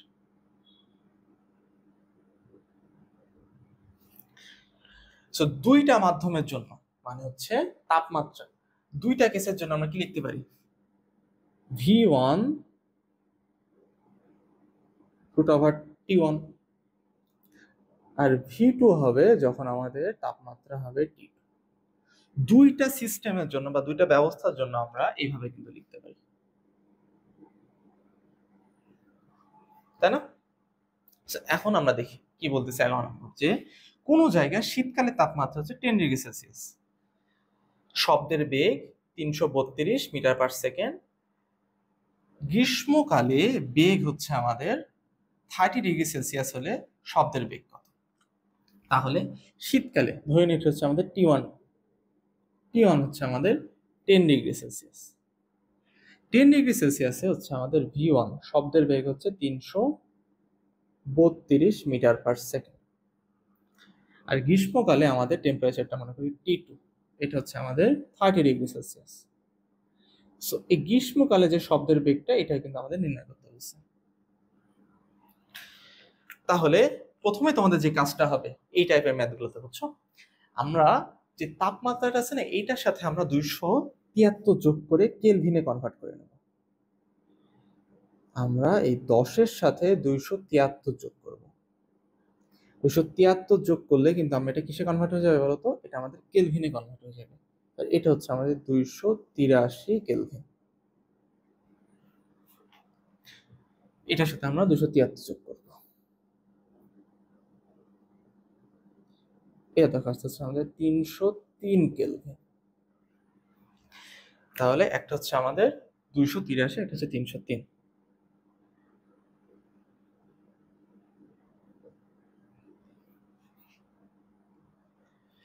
এটা হচ্ছে আমাদের 283 কেলভিন, এটা হচ্ছে আমাদের 303 কেলভিন। প্রথম কাজ শেষ। এবার দ্বিতীয় কাজ হচ্ছে আমাদের এই সূত্রটা তোলা, কি V1 by V2 equal root over T1 by root over T2। তাহলে V1 বাই V2 কি বলতেছে? V1 হচ্ছে আমাদের 332, V2 এর মান তো দেওয়া নেই, এটাই বের করতে হবে। T1 এর ভ্যালু আমি জানি কত, 283, আর T2 এর ভ্যালু হচ্ছে আমাদের 303। তাহলে V2 এর ভ্যালু কত আসবে আমাদের? দেখো তো, V2টাকে ওই সাইডে নিয়ে যাও, এটাকে নিচে নিয়ে আনো, কত আসে ডাইরেক্ট করি, 3 ভাগ হচ্ছে 303, 332 আনসার। এইটা দেখা হচ্ছে 343.53 মিটার পার সেকেন্ড। এটাই কিন্তু আমাদের কি হয়ে যাবে, ওই যে গ্রীষ্মকালে শব্দের বেগ কত, 343.53।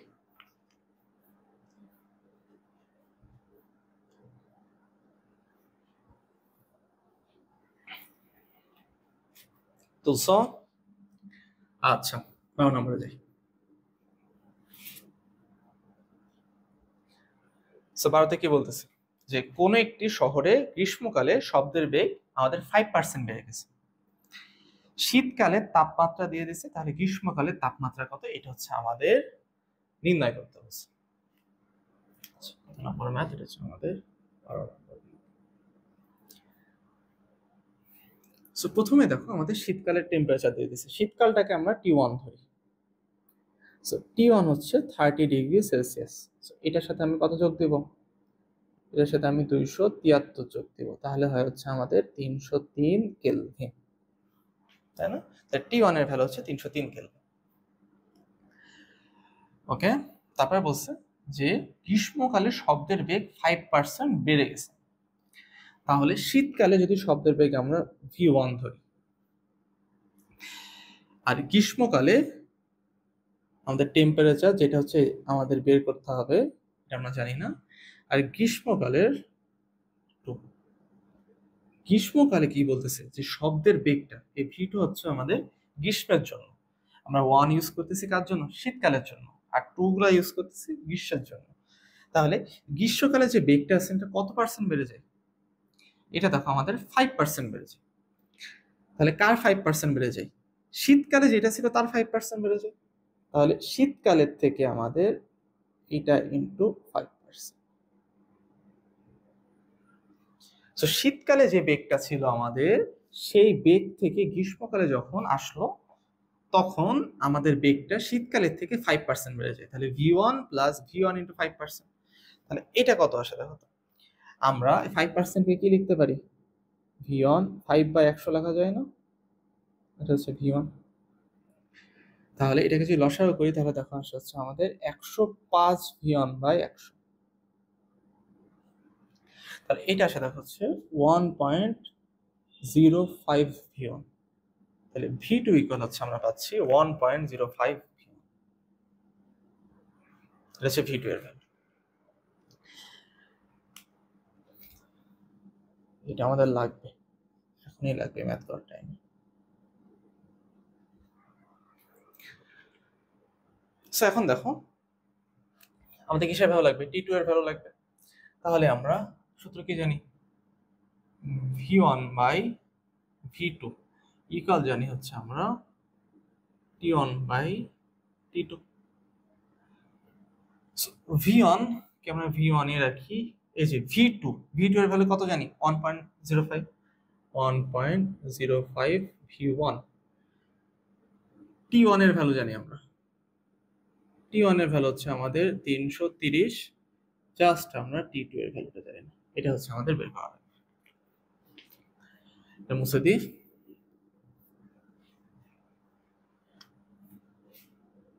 তাহলে দেখো তো আমাদের এখানে এই যে v1 কাটা যায় না?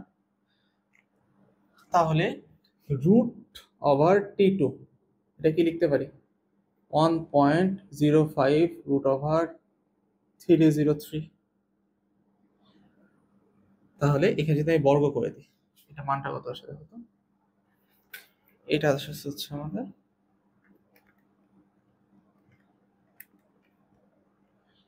18.27। এটা হচ্ছে আমাদের 18.27।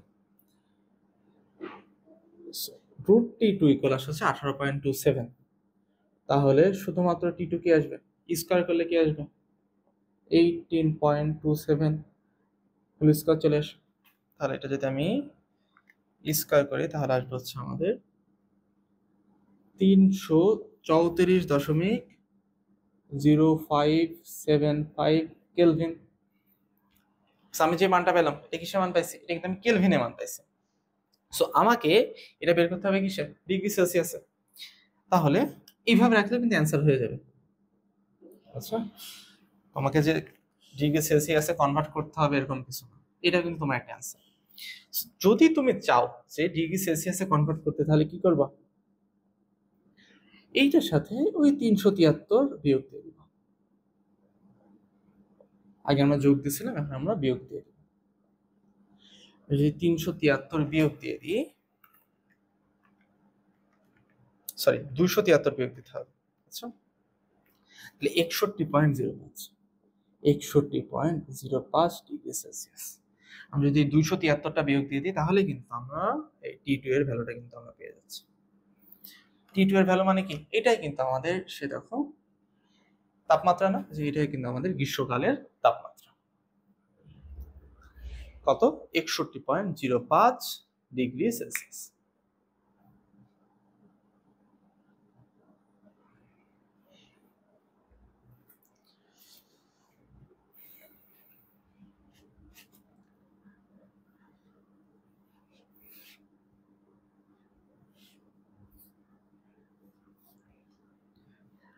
এবার চলো পরের ম্যাথটা সলভ করি। কত নম্বর? 13। 13 নম্বরে বলতেছে যে একজন শরবত বিক্রেতা গরমের সময় 15 ডিগ্রি সেলসিয়াস তাপমাত্রার শরবত তৈরির জন্য 35°C তাপমাত্রার 20 কেজি পানিতে 0°C তাপমাত্রার কিছু পরিমাণ বরফ মিশায়, তাহলে পানি ও শরবতে শব্দের বেগের অনুপাত নির্ণয় করো।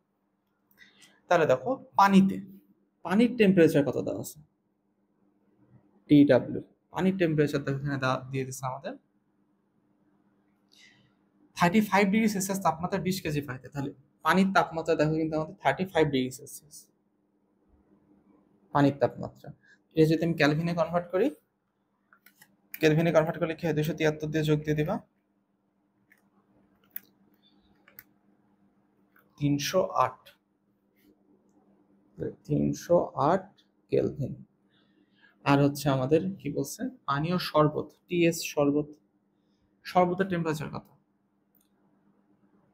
এই 15°C তাপমাত্রা শরবত তৈরির জন্য। তাহলে কি এটা হচ্ছে 15°C, এটাকে কেলভিনে রূপান্তর করলে কত আসে, 273 দিয়ে যোগ দিয়ে দাও 288। তাহলে এটা হচ্ছে আমাদের 288 কেলভিন। তাহলে এটা হচ্ছে আমাদের কিসের পানির টেম্পারেচার 308 কেলভিন, এটা হচ্ছে 288 কেলভিন। তাহলে আমি যদি সূত্রটা অ্যাপ্লাই করি এখন, VW মানে হচ্ছে 35°C তাপমাত্রা আমাদের হচ্ছে বেগ, আর হচ্ছে VS মানে হচ্ছে এই যে 15°C তাপমাত্রায় বেগ, ইকুয়ালকে লিখতে পারি আমরা TW বাই হচ্ছে √, হচ্ছে TS। So VW by VS এইটারই কিন্তু অনুপাত চাইছে। দেখো যে পানি ও শরবতের শব্দের বেগের অনুপাত নির্ণয় করো, এটাই কিন্তু আমাদের বের করতে হবে। তাহলে TW আর TS এর মানটাকে জাস্ট বসাই দিই। এটা আসে দেখো হচ্ছে আমাদের 308, এটা আসে দেখো হচ্ছে 288, ভাগ দিলে কত আসে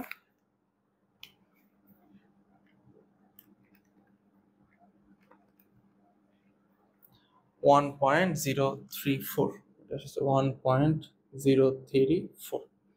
তাহলে দেখো VW বাই VS এর অনুপাত কত আসে 1.034। এইভাবে লিখতে পারো, আবার VW বাই VS এটাকে এইভাবে লিখতে পারো 1.034, সেটা আমি VW VS এভাবে লিখতে পারো 1, দুইটা অ্যান্সার। ঠিক আছে, এটা হচ্ছে আমাদের 13 নম্বর অ্যান্সার। তুলে নিও সবাই,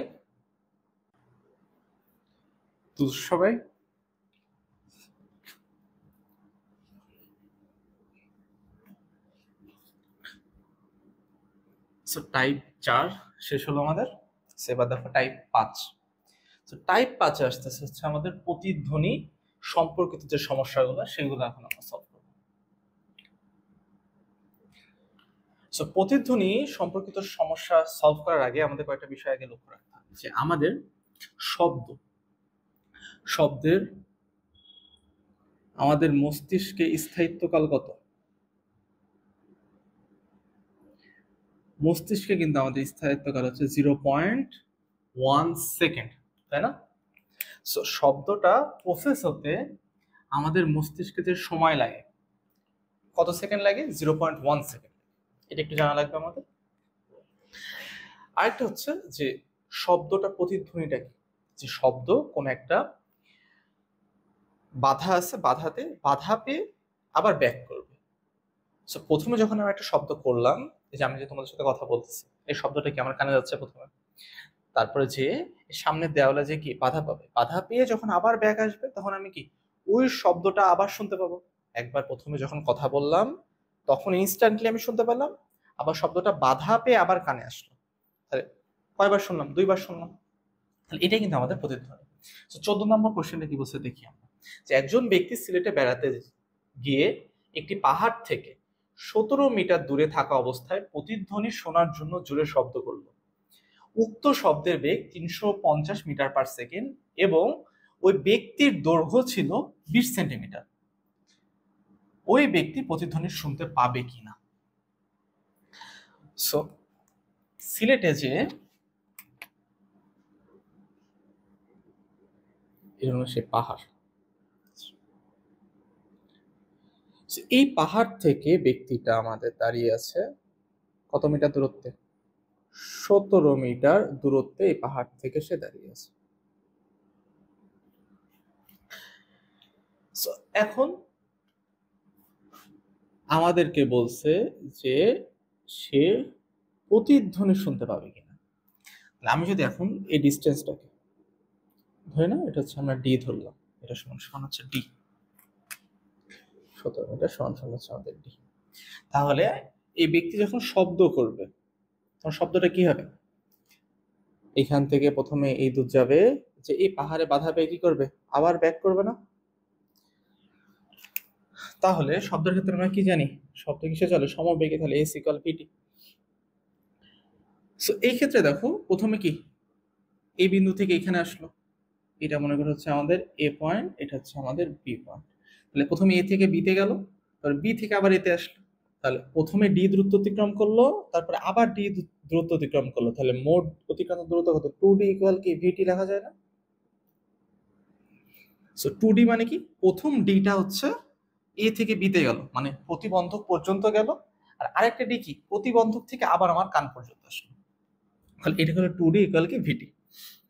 তাহলে আমাদের দেখো ডি এর মান দিয়ে দিছে কত? 17 মিটার। ভি হচ্ছে আমাদের 350 মিটার, আর সময় টি। তাহলে এখান থেকে যদি আমি টি এর ভ্যালুটা বের করি, টি এর ভ্যালুটা কত আসে আমাদের?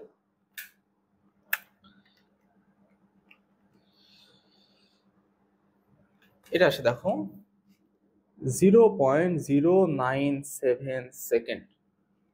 তাহলে শব্দটা প্রথমে একবার শুনতে পাবে এবং এখানে ধাক্কা পেয়ে আবার কানে আসতে কত সেকেন্ড টাইম লাগবে? 0.097 সেকেন্ড সময় লাগবে।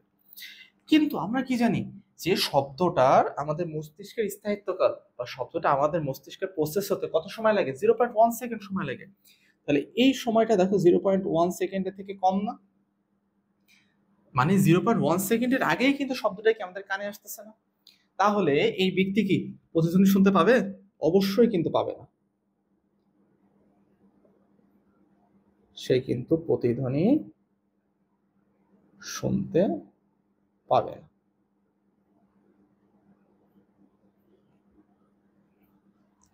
আচ্ছা, সো কখন পাইতো?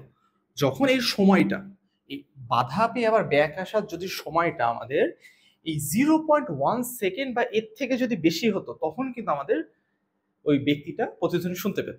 কিন্তু এই ক্ষেত্রে কিন্তু আমাদের শব্দটা 0.1 সেকেন্ডের আগেই ব্যাক করছে, এজন্যই কিন্তু এই ব্যক্তিটার প্রতিধ্বনিটা শুনতে পাবে না। এটা হচ্ছে আমাদের 14 নম্বর ম্যাথ গেল। এবার দেখো তো আমরা 15 নম্বর ম্যাথে যাই।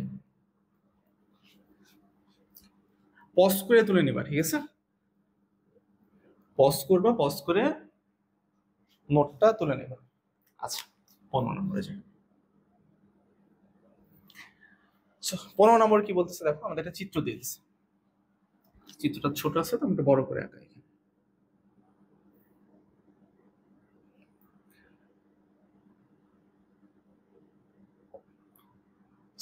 এটা হচ্ছে আমাদের এম অবস্থা, এখান থেকে এতটুকু দূরত্ব দিয়ে দিছে, এটা হচ্ছে আমাদের 60 মিটার।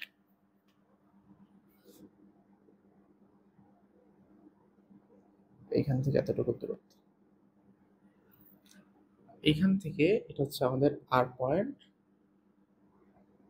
এখান থেকে এতটুকু দূরত্ব আমাদের বলছে ডি মিটার। তাপমাত্রা দিয়ে দিছি, তাপমাত্রা হচ্ছে 30 ডিগ্রি সেলসিয়াস। সো বলতেছে যে এম অবস্থানে প্রতিধ্বনি শোনার সময় হচ্ছে 0.5 সেকেন্ড, মানে একজন ব্যক্তি এই এম থেকে দাঁড়িয়ে শব্দ করলো, যার ফলে ওই ব্যক্তিটা 0.5 সেকেন্ড সময় পর প্রতিধ্বনি শুনতে পেল।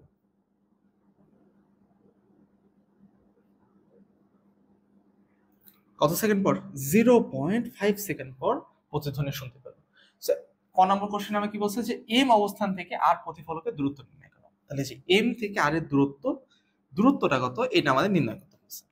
সো প্রথমেই দেখো যে আমাদের 30°C তাপমাত্রায় তাপমাত্রা দিয়ে দিচ্ছে 30°C তাপমাত্রায় যে আমাদের শব্দের বেগ, এটাকে আমরা জানি না কিন্তু ওইটাকে বের করি। চলো আমরা কি জানি দেখো, যে 0°C তাপমাত্রায় আমাদের শব্দের বেগ হচ্ছে 330 মিটার পার সেকেন্ড। তাহলে 0° মানে কি? এটা হচ্ছে 273 কেলভিন, তাই তো? 273-এ আমাদের হচ্ছে 330 মিটার পার সেকেন্ড। তাহলে এটা আমরা তুলে নিই একটু, এটাকে আমরা মনে করি হচ্ছে V1 দিই। V1 হচ্ছে 330 মিটার পার সেকেন্ড, T1 হচ্ছে আমাদের 273 কেলভিন। V2 এর মানটা আমাদেরকে বের করতে হবে, আর T2 এর মান আমরা জানি কত। T2 এর মান হচ্ছে আমাদের 30°C বা কত, 330 কেলভিন। কেলভিনে কনভার্ট করে নিচ্ছি। আচ্ছা, এতটুকু ইনফরমেশন আমরা জানি, তাই না? তাই এখন সূত্র থেকে আমরা কি লিখতে পারি,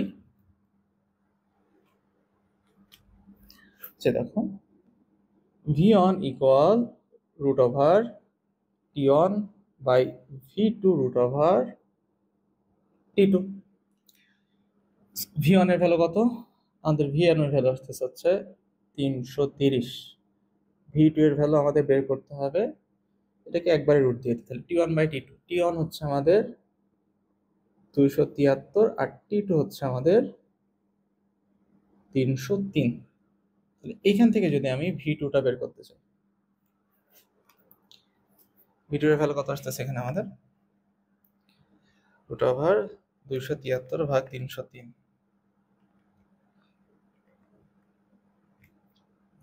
330 ভাগ 347.66।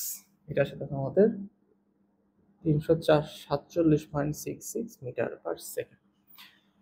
তাহলে আমাদের এই 30°C তাপমাত্রায় শব্দের বেগ হচ্ছে 347.66 মিটার পার সেকেন্ড।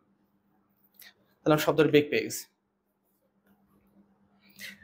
এখন আমাদের কত বলতেছে যে এম ও আর এর যে মধ্যবর্তী দূরত্ব, এটা এখন আমাদেরকে বের করতে হবে, এম এবং আর। শব্দ যখন এখান থেকে সে উৎপন্ন করবে, তখন শব্দটা প্রথমে আর পর্যন্ত যাবে, যে আবার কি ব্যাক আসবে না। তাহলে দেখো আমি যদি এই দূরত্বটাকে এম আর এ ধরি, আমরা কি জানি এস ইকুয়াল হচ্ছে আমাদের ভিটি। তাহলে এস প্রথমে যাবে একটা এম আর দূরত্ব, প্রথমে এ থেকে আর গেল, আবার ব্যাক করে কি আসবে, এম থেকে আসবে না, তার মানে কি 2 mr লেখা যায় না? আচ্ছা, তাহলে ভিটা কি, যে শব্দের বেগটা একটু আগে বের করলাম 347.66, আর প্রতিধ্বনি শুনতে পাই কত সেকেন্ড পরে, 0.5 সেকেন্ড। কোশ্চেনে দিয়ে দিচ্ছে। তাহলে এইখান থেকে আমরা এমআর এর ভ্যালু পেয়ে যাচ্ছি না ডাইরেক্ট, 347.66.5 ভাগ 2 কত আসে, 86.915। এটা হচ্ছে আমাদের 86.915 মিটার। তাই দেখো এম থেকে আর এর যে দূরত্ব, এটা কত আসতেছে আমাদের 86.915 মিটার। তাহলে এটা কিন্তু আমাদের কত বলতেছে, তাই না? আচ্ছা, কয়ের অ্যান্সারটা কিন্তু পেয়ে গেল। এটা ছিল আমাদের ক। খতে যখন আমরা ম্যাথটা করব, করার আগে আমরা এই যে ডি যে দূরত্বটা, ঠিক আছে, এটা একটু দেখেন। যদি এম আর যদি 86.915 হয়, তাহলে এম আর কি লিখতে পারি আমি 60 প্লাস ছোট হাতের ডি ইকুয়াল লিখতে পারি না 86.915। তাহলে ডি এর ভ্যালুটা কত আসতেছে আমাদের, ডি এর ভ্যালু আসছে 26.915। এইটা আসতেছে আমাদের 26.915। তাহলে এই যে ডি এর ভ্যালুটা না, এইটা আসছে 26.915। মানটা বসাই দিই, 26.915, এটা হচ্ছে ডি এর ভ্যালু। সো খতে আমাদের এখন বলছে যে টি সব স্থান থেকে যদি আমরা শব্দ করি তাহলে প্রতিধ্বনি শুনতে পাবো কি পাবো না। তা টি অবস্থান কোনটা? টি অবস্থান হচ্ছে এইটা, মানে হচ্ছে এই যে এই বিন্দুটা, এইটা হচ্ছে আমাদের টি। সো টি অবস্থান 8 থেকে কত দূরত্ব আছে? 26.915 না? তাহলে এখন আমরা দেখি যে টি অবস্থান থেকে যদি এখন আমরা শব্দ করি তাহলে শব্দটা আমাদের ব্যাক আসতে কত সময় লাগে, মানে প্রতিধ্বনি শুনতে কত সময় লাগে। তাহলে আবার দেখো এস ইকুয়াল কি জানি ভিটি। তাহলে শব্দ যখন উৎপন্ন হবে টি থেকে আট যাবে, আবার আট থেকে টি আসবে, মানে কি প্রথমে দেখো 26.915 মিটার দ্রুত অতিক্রম করবে, এখান থেকে এতটুকু গেল শব্দ, আবার এখানে ধাক্কা খেয়ে আবার ব্যাক আসলো, তাহলে এখান থেকে এখানে যেতে 26.915, এইখান থেকে আবার ব্যাক আসতে কত 26.915, শব্দের বেগ কত 347.66 টি। আচ্ছা, এইখান থেকে যদি আমি টি এর ভ্যালুটা এখন বের করি কত আসে? 0.915 ভাগ আসে হচ্ছে 347.66, 0.155, 0.155 সেকেন্ড।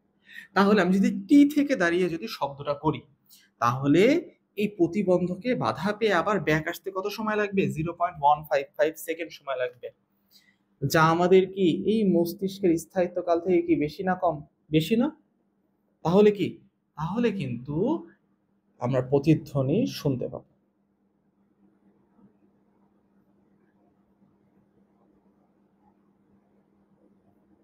শোনা যাবে।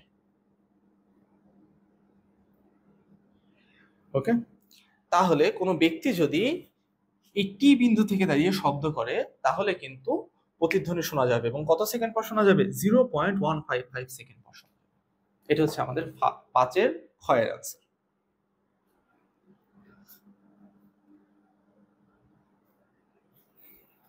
তুলে নাও সবাই।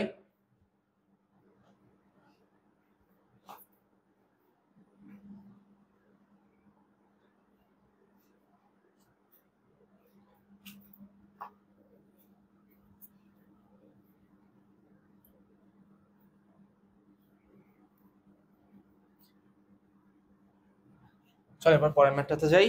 কত নম্বর? 16 নম্বরে। 16 নম্বরে চলে আসছি। ওকে, 16 নম্বর কি বলছে যে এ ব্যক্তি 20 সেন্টিমিটার তরঙ্গ দৈর্ঘ্যে শব্দ উৎপন্ন করে 20 মিটার পার সেকেন্ড বেগে প্রতিফলকের উল্টা দিকে দৌড়ানো শুরু করলো। এ ব্যক্তি প্রতিধ্বনি শুনতে পাবে কিনা, গাণিতিক বিশ্লেষণের মাধ্যমে মতামত। তাহলে চিত্রটা একটু আগে দেখি।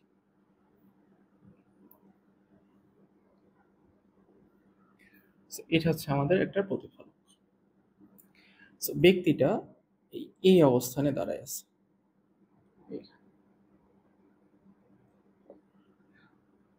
বায়ুর তাপমাত্রা কত? বায়ুর তাপমাত্রা হচ্ছে আমাদের 30°C।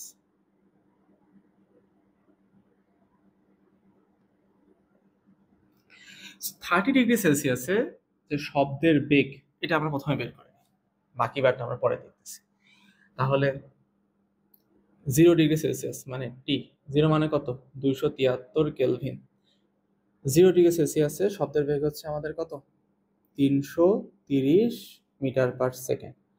তাহলে T2 হচ্ছে আমাদের 30°C, এটাকে কেলভিনে কনভার্ট করি, তাহলে 303 কেলভিন।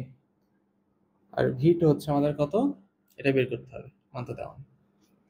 তাহলে দেখো কি জানি আমরা, V1/V2 root over T1/T2। So T1 T2 এর ভ্যালু জানি, T1 হচ্ছে আমাদের 273, T2 হচ্ছে আমাদের 303, V1 হচ্ছে আমাদের 330, V2 এর ভ্যালুটা আমাদেরকে বের করতে হবে। তাহলে V2 এর ভ্যালু আমাদের কত আসে?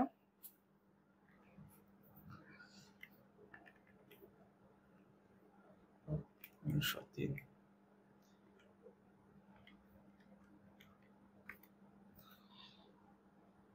347.66, যে একটু আগে যেটা বের করলাম 347.66 মিটার পার সেকেন্ড।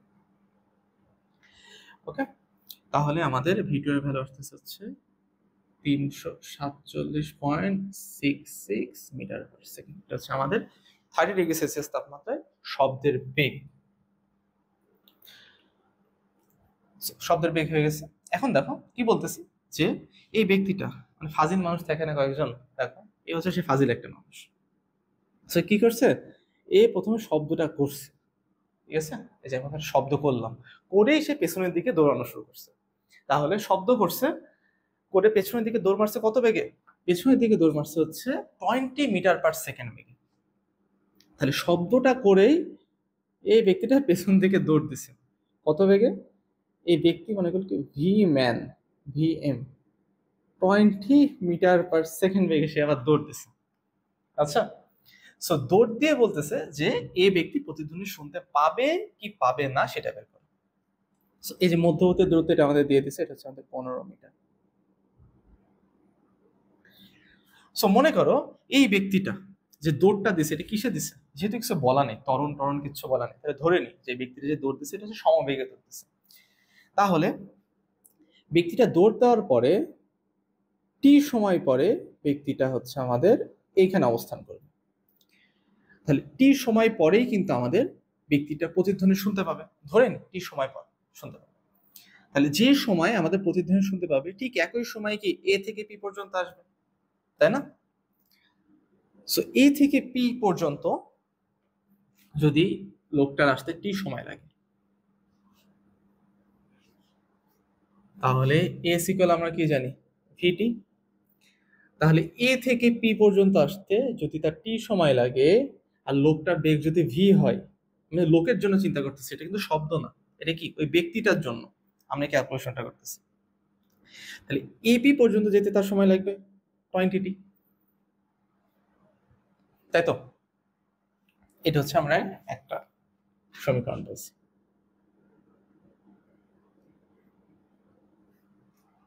এখন দেখো যে এই ব্যক্তির যে শব্দটা করলো, তাহলে শব্দটা আসলে কোন পথটা ভ্রমণ করবে এটা একটু খেয়াল করো। যে প্রথমে শব্দটা আসবে, এসে এখান থেকে যে প্রথমে কি প্রতিফলকে যাবে, এর একটা ডিস্টেন্স তৈরি করবে। যেহেতু ব্যক্তিটা দৌড় মারছে, কিন্তু দৌড় মেরে কোন বিন্দুতে আসছে, পি বিন্দুতে আসছে না, ও কিন্তু আর এই বিন্দুতে নাই। তাহলে এই শব্দটা কিন্তু বাধা পেয়ে এই দেখো পি পর্যন্ত আসবে, এসে কিন্তু এই ব্যক্তিটা আবার প্রতিধ্বনি শুনতে পাবে। মানে প্রথমে শব্দটা এখান থেকে উৎপন্ন করলো, করে প্রতিফলক পর্যন্ত গেল, যে আবার এখন যেহেতু দৌড় মারছে তার এই অবস্থানে নাই, সে পিছাই গেছে। এবার শব্দটা আবার এক্সট্রা যে পি বিন্দুতে যে ওই ব্যক্তিটা প্রতিধ্বনি শুনতে পাবে। তাহলে শব্দটা প্রথমে এ থেকে প্রতিবন্ধক মনে করলে কি আর, এ থেকে আর পর্যন্ত যাবে, তারপরে আর এ যে রিফ্লেক্ট হয়ে আবার কত পর্যন্ত আসবে, পি পর্যন্ত আসবে। তাহলে এখন যদি আমি শব্দের জন্য বলি, আচ্ছা শব্দের জন্য বলি, তাহলে শব্দের জন্য আমাদের কোন সূত্র ইউজ করবো? একটাই তো সূত্র আছে, এস ইকুয়াল ভিটি। শব্দ তো আমাদের কিসে আছে, সমবেগে আছে না? কিন্তু শব্দের যে স্মরণটা এটা একটু খেয়াল করতো। তাহলে শব্দ প্রথমে এ থেকে আর পর্যন্ত গেল, তাহলে এ থেকে আর পর্যন্ত গেছে শব্দ, তারপরে আর থেকে পি পর্যন্ত গেছে না, তাহলে পি আর লেখা যায় না, ইকুয়াল শব্দের বেগ। শব্দের বেগ কত? 347.66 ইন্টু টি। সময় তো সেম সময়, তাই না? তাহলে এ আর প্লাস পি আর, তাহলে এ আর এর ভ্যালু কত? এ আর এর ভ্যালু দেখো 15 মিটার। আর পি আর, পি থেকে আর, এটা কি লিখতে পারি, পি এ প্লাস 15 লেখা যায় না? পি এ প্লাস 15 লেখা যায় না?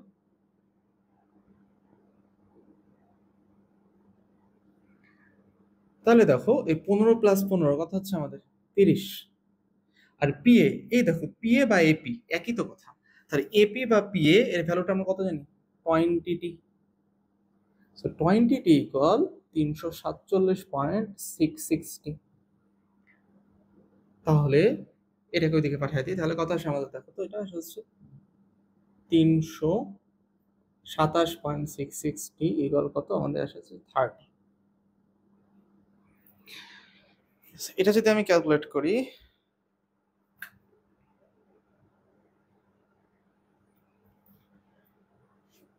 সাতচল্লিশ থেকে 347.66 87 না, হ্যাঁ 27.66, 30 ভাগ আছে 0.015। টি এর মান আসতেছে 0.0915। 915 সেকেন্ড। তাহলে দেখো এই 0.0915 সেকেন্ড এটা কত থেকে কম? 0.1 সেকেন্ড থেকে কম না? তাহলে কি এই লোকটা প্রতিধ্বনি শুনতে পাবে? সে কিন্তু প্রতিধ্বনি শুনতে পাবে না।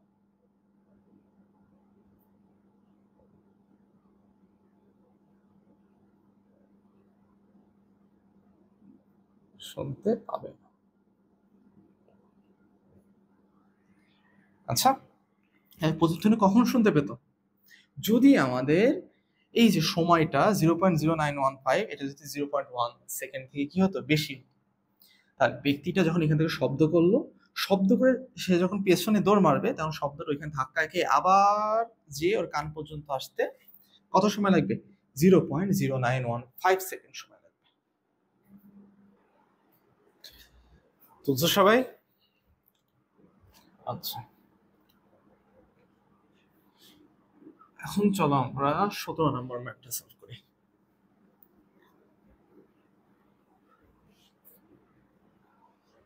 তো 17 নম্বরে কি বলতেছে দেখো, যে দুইটি সমান্তরাল পাহাড়ের মাঝে দাঁড়িয়ে এক ব্যক্তি বন্দুক থেকে গুলি ছুড়লো।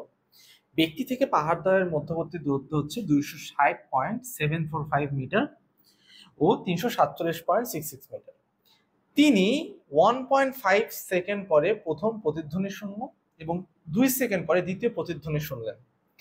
ব্যক্তিটি তৃতীয় এবং চতুর্থ প্রতিধ্বনি পৃথকভাবে শুনতে পাবে কিনা এটা আমাদেরকে বের করতে বলছে। এখানে আমাদের বাতাসের শব্দের বেগও কিন্তু দিয়ে দিছে 347.66 মিটার পার সেকেন্ড। আচ্ছা, এটা হচ্ছে 17 নম্বর। আমাদের দুইটা পাহাড় আছে, দুটো পাহাড়ের মাঝে ব্যক্তিটা দাঁড়িয়ে আছে। এটা একটা পাহাড়, এটা একটা পাহাড়।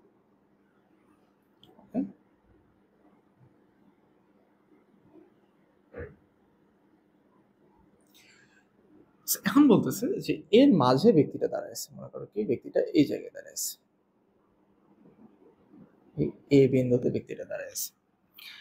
আর দুইটা পাহাড়, এই পাহাড়ের এই যে দূরত্ব এটা হচ্ছে মনে করো হচ্ছে আমাদের বি, এই পয়েন্ট হচ্ছে আমাদের সি। তাহলে একটা পাহাড় থেকে হলে 260.745 মিটার দূরত্ব আছে। তাহলে এই পাহাড় থেকে ধরে নিয়ে হচ্ছে আমাদের দূরত্ব হচ্ছে 260.745 মিটার। আরেকটা পাহাড় থেকে দূরত্ব হচ্ছে আমাদের 347.66। তাহলে দেখো এই যে এই পাহাড়টা যে সি বিন্দু, সি বিন্দুটা কিন্তু ব্যক্তি থেকে কি আছে, কাছে আছে, আর বি বিন্দুটা দূরে আছে। তাহলে বলতেছে যে প্রথম যে প্রতিধ্বনি শুনতে পায় সেটা পায় 1.5 সেকেন্ড পরে সে প্রথম প্রতিধ্বনি শুনতে পায়। তাহলে এখন একটু ভাবো তো, আমার ডান দিকে একটা পাহাড় আছে, বাম দিকে পাহাড় আছে। এখন যদি আমি শব্দ করি তাহলে শব্দটা কি চারিদিকে ছড়ায় যাবে না? যদি চারিদিকে ছড়ায় যায় তাহলে কিন্তু আমার একটা শব্দের একটা পোর্শন কিন্তু ডান দিকেও যাবে, বাম দিকেও যাবে। তাহলে ডান দিকে যে শব্দটা যাবে সেই শব্দটা ওই আমার ডান দিকে যেই পাহাড়টা আছে পাহাড়ে কি করবে, ধাক্কা খাবে, ধাক্কা খেয়ে আবার ব্যাক আসবে। আবার আমার বাম দিকে যে শব্দটা গেল সেটাও তো কি ওই সামনে বাম দিকে যে পাহাড়টা আছে, বাম দিকে পাহাড়ে ধাক্কা খেয়ে আবার কি আমার কানে ফেরত আসবে। তাহলে এখান থেকে যখন শব্দটা উৎপন্ন হবে তাহলে শব্দটা একই সাথে এই বি এর দিকে যাবে, একই সাথে কোন দিকে যাবে, সি এর দিকে যাবে। তাহলে আমাকে একটু বলো তো, যে শব্দটা যে উৎপন্ন হইলো, শব্দটা একসাথে উৎপন্ন হচ্ছে মানে শব্দটা কিন্তু এই বি এর দিকে এবং সি এর দিকে কিন্তু একসাথে যাওয়া শুরু করছে। যেহেতু সি এর কি দূরত্ব কম না, তাহলে কিন্তু শব্দটা প্রথমে কার কানে আসবে, প্রথমে এই ব্যক্তির কানে আসবে। যেহেতু দূরত্বটা কম তাহলে শব্দটা প্রথমে এ থেকে সিতে যেয়ে আবার কি এতে অনেক তাড়াতাড়ি আসবে না বি এর থেকে? মনে করো কি এ থেকে সিতে যে আবার এতে যখন আসছে তখন বি এর যে শব্দটা আছে এই পাহাড়ে ধাক্কা খাইছে, ধাক্কা খেয়ে এতটুকু পর্যন্ত আসছে, মানে এখনো কান পর্যন্ত আসে। তাহলে এই যে 260.745 যে মিটারটা, এই মিটারটা অতিক্রম করে কিন্তু ওই ব্যক্তিটা প্রথম প্রতিধ্বনি শুনতে পাবে। আমাদের কিন্তু এখানে শব্দের বাতাসের শব্দের বেগ দিয়ে দিছে, সেটা কত? 347.66 মিটার পার সেকেন্ড। দেখো বলতেছে কি যে প্রথম প্রতিধ্বনি মানে T1, আমরা ধরি প্রথম প্রতিধ্বনি, তাহলে প্রথম প্রতিধ্বনি কত সেকেন্ড পর শুনতে পাবে? 1.5 সেকেন্ড পর শুনতে পাবে। তাহলে এই যে শব্দটা এ থেকে সিতে যে ধাক্কা খেয়ে আবার এতে আসলো, এতে কত সেকেন্ড সময় লাগবে? 1.5 সেকেন্ড সময় লাগবে। এই কানে এসে এই যে শব্দটা আছে এই শব্দটা কি থেমে থাকবে? এই শব্দটা কিন্তু আবার সামনের দিকে যাওয়া শুরু করবে, তাই না? এই শব্দটা যখন সামনের দিকে যাবে এই শব্দটা কিন্তু আবার এদিক থেকে আসতেছিল না? এই শব্দটা কিন্তু ততক্ষণে কি হবে, এই ব্যক্তির কান পর্যন্ত এসে পৌঁছা যাবে না? সো প্রথম শব্দটা কি হলো, এইদিকে যে শব্দটা ছিল এসি বরাবর, এই শব্দটার কিন্তু প্রথমে প্রতিধ্বনি শুনলো কত সেকেন্ড পরে? 1.5 সেকেন্ড পরে। এবং দ্বিতীয় প্রতিধ্বনি শুনবে কোন কোন দিকে শব্দটা, এই যে এ বি দিকে যে শব্দটা যাচ্ছিল এটাই কিন্তু দ্বিতীয় প্রতিধ্বনি শুনবে না? যখন প্রথম প্রতিধ্বনি শুনলো তখন কিন্তু শব্দটা এই যে এ বিন্দুতে ছিল। এবার শব্দটা যখন প্রথম শব্দটা যখন পার করে গেল তখন কিন্তু দ্বিতীয় শব্দটা এর কানে আসলো। কত সেকেন্ড পর আসলো? 2 সেকেন্ড পর আসলো। 2 সেকেন্ড পরে কিন্তু এই যে এইদিকে শব্দটা এখানে আসলো। তো এবার আমাকে বলছে যে তৃতীয় এবং চতুর্থ প্রতিধ্বনি পৃথকভাবে শুনতে পাবে কি পাবে না। তাহলে দ্বিতীয় প্রতিধ্বনি যখন শুনতে পেলো তখন শব্দটা এখানে আছে, আর যে প্রথম প্রতিধ্বনি যে শব্দটা ছিল এই শব্দটা কিন্তু এত দূর চলে আসছে।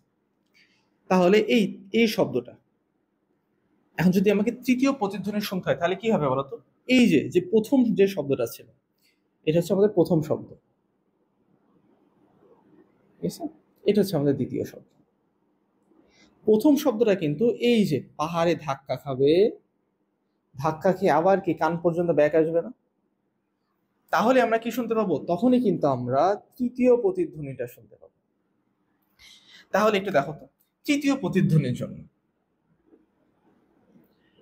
তৃতীয় প্রতিধ্বনির জন্য আমার শব্দটা কোথা থেকে কোথায় আসতেছে এটা একটু খেয়াল করি।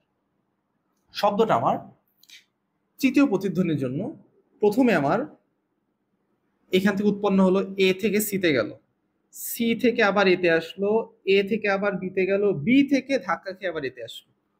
তাহলে দেখো প্রথমে আমার শব্দটা এ থেকে সিতে আসছে, তারপরে সি থেকে আবার এতে গেছে, তারপরে এ থেকে বিতে গেছে, তারপরে বি থেকে আবার এতে আসছে।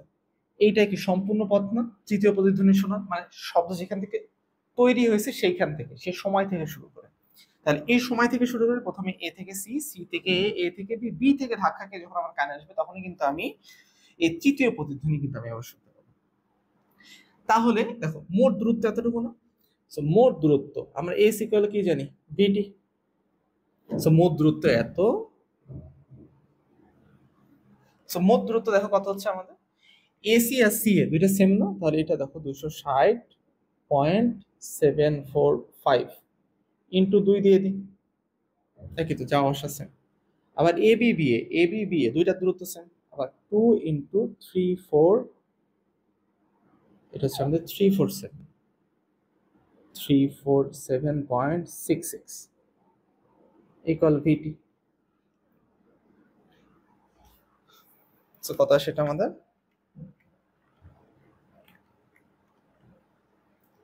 347।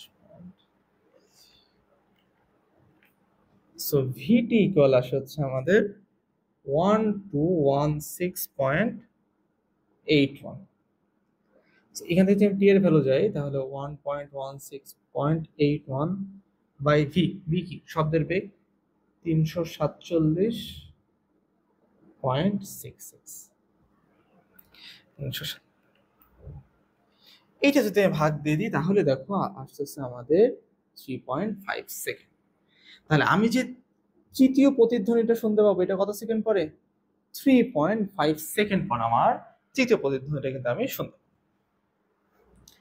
আচ্ছা, এটা গেল হচ্ছে আমাদের তৃতীয় প্রতিধ্বনি। এবার দেখো তো চতুর্থ প্রতিধ্বনি। এটা তো শুনলাম, শুনে তো এটা আবার কি এই সাইডে ক্রস করবে, মানে তৃতীয়টা যখন শুনলাম করে কি এদিকে ক্রস করবে। আচ্ছা গেল, সমস্যা নেই। কিন্তু ততক্ষণে যে দ্বিতীয় যে প্রতিধ্বনিটা শুনলাম এটা কিন্তু যে প্রথমটা শোনার পর প্রথমটা যে ক্রস করে আবার তৃতীয়তে ব্যাক করলো, এই দ্বিতীয়টা কিন্তু আমাদের কি হলো হবে, দ্বিতীয়টা যখন শুনলাম আমি প্রতিধ্বনি এটা কিন্তু ততক্ষণে কি আর বাম দিকে চলে গেছে না? এই কিন্তু ততক্ষণে আবার এই পাহাড়ে ধাক্কা খেয়ে আবার ব্যাক এসে আমার কি কান পর্যন্ত আসবে না? তাহলে এই প্রথম থেকে আমরা তৃতীয় প্রতিধ্বনি শুনতে পাবো, আর দ্বিতীয় থেকে কিন্তু আমরা কত নম্বর প্রতিধ্বনি শুনতে পাবো? চতুর্থ নম্বর প্রতিধ্বনি শুনতে পাবো। তাহলে দেখো যদি এখন বলি চতুর্থ নম্বর প্রতিধ্বনি আমরা কত সময় পর শুনতে পাবো?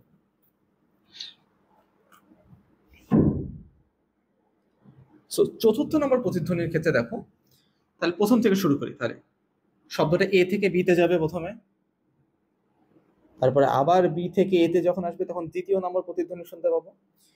এ থেকে আবার কোথায় আসবে? সি তে আসবে, আবার সি থেকে কোথায় যাবে? এ তে আসবে, ইকুয়াল কি ইটি। তাই তো? তাহলে এখানে দেখো আমাদের এবি এর ভ্যালু কত? 2 ইন্টু, যেহেতু দুইটা সেম, 347.66 প্লাস এখানে আসছে হচ্ছে 260.745 ইন্টু 2 ইকুয়াল কত? ভিটি। এইখান থেকে আমি যদি টি এর ভ্যালু ডাইরেক্ট বের করি, এখানে দেখো আমাদের আসতেছে ভি এর ভ্যালু তো সেম 347.66, এখানেও দেখো আসতেছে আমাদের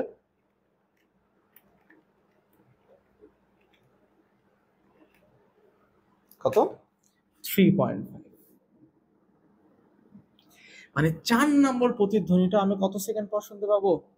3.5 সেকেন্ড পর শুনতে পাবো। এর মানে কি? এর মানে তৃতীয় এবং চতুর্থ নম্বর যে প্রতিধ্বনিটা আছে না, ওইটা ঠিক 3.5 সেকেন্ড পরে আমার দুই কান একসাথে আসবে। তাহলে কি আমি এই তৃতীয় আর চতুর্থ যে প্রতিধ্বনিটা আছে এই দুটাকে আমি পার্থক্য করতে পারবো? পার্থক্য তো করতে পারবো না। তার মানে কি আমি তৃতীয় এবং চতুর্থ যে প্রতিধ্বনিটা আছে এটা কিন্তু আমি আলাদাভাবে শুনতে পাবো না, মানে পৃথক ভাবে শুনতে পারবো না।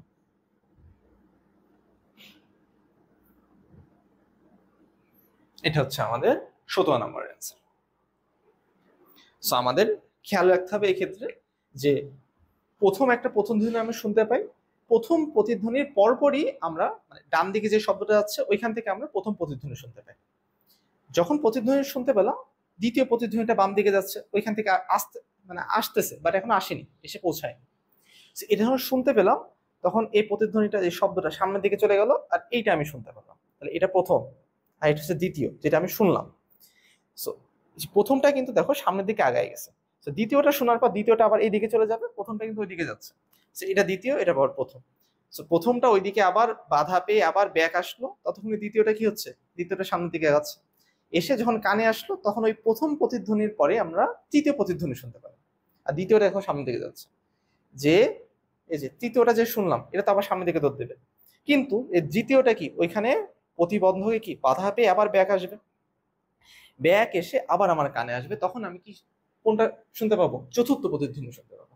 তো তুমি যদি এইভাবে চিন্তা করো না, এই ম্যাথটা বোঝা অনেক সহজ হয়ে যাবে। সো আমরা প্রথম প্রথম এর জন্য আমরা তৃতীয় প্রতিধ্বনি শুনতে পাই, আর দ্বিতীয়র জন্য আমরা চতুর্থ প্রতিধ্বনি শুনতে পাই। সবাই তুলে নিও।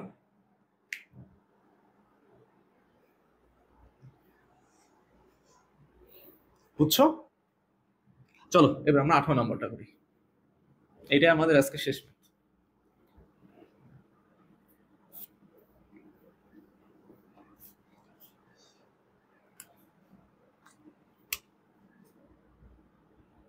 স্যার কি বলতেছে আমাদের? আমাদের একটা কূপ দিয়ে দিছে, কূপের পানি আছে হচ্ছে 25 মিটার আর কূপের গভীরতা হচ্ছে 100 মিটার। বলতেছে যে গ্রীষ্মকালে বায়ুর তাপমাত্রা যখন 10 ডিগ্রি সেলসিয়াস বৃদ্ধি পায় তখন কূপের উপরিভাগ থেকে পানি 1 মিটার নিচে নেমে আসে। কূপের মুখে শব্দ করলে তাপমাত্রা বৃদ্ধির পূর্বে ও পরে প্রতিধ্বনি শোনার ক্ষেত্রে কোনরূপ তারতম্য হবে কিনা উত্তরের সাপেক্ষে যথাযথ যুক্তি স্থাপন করো। তাহলে দেখো এখানে আমাদের একটা কূপ দিয়ে দিচ্ছে,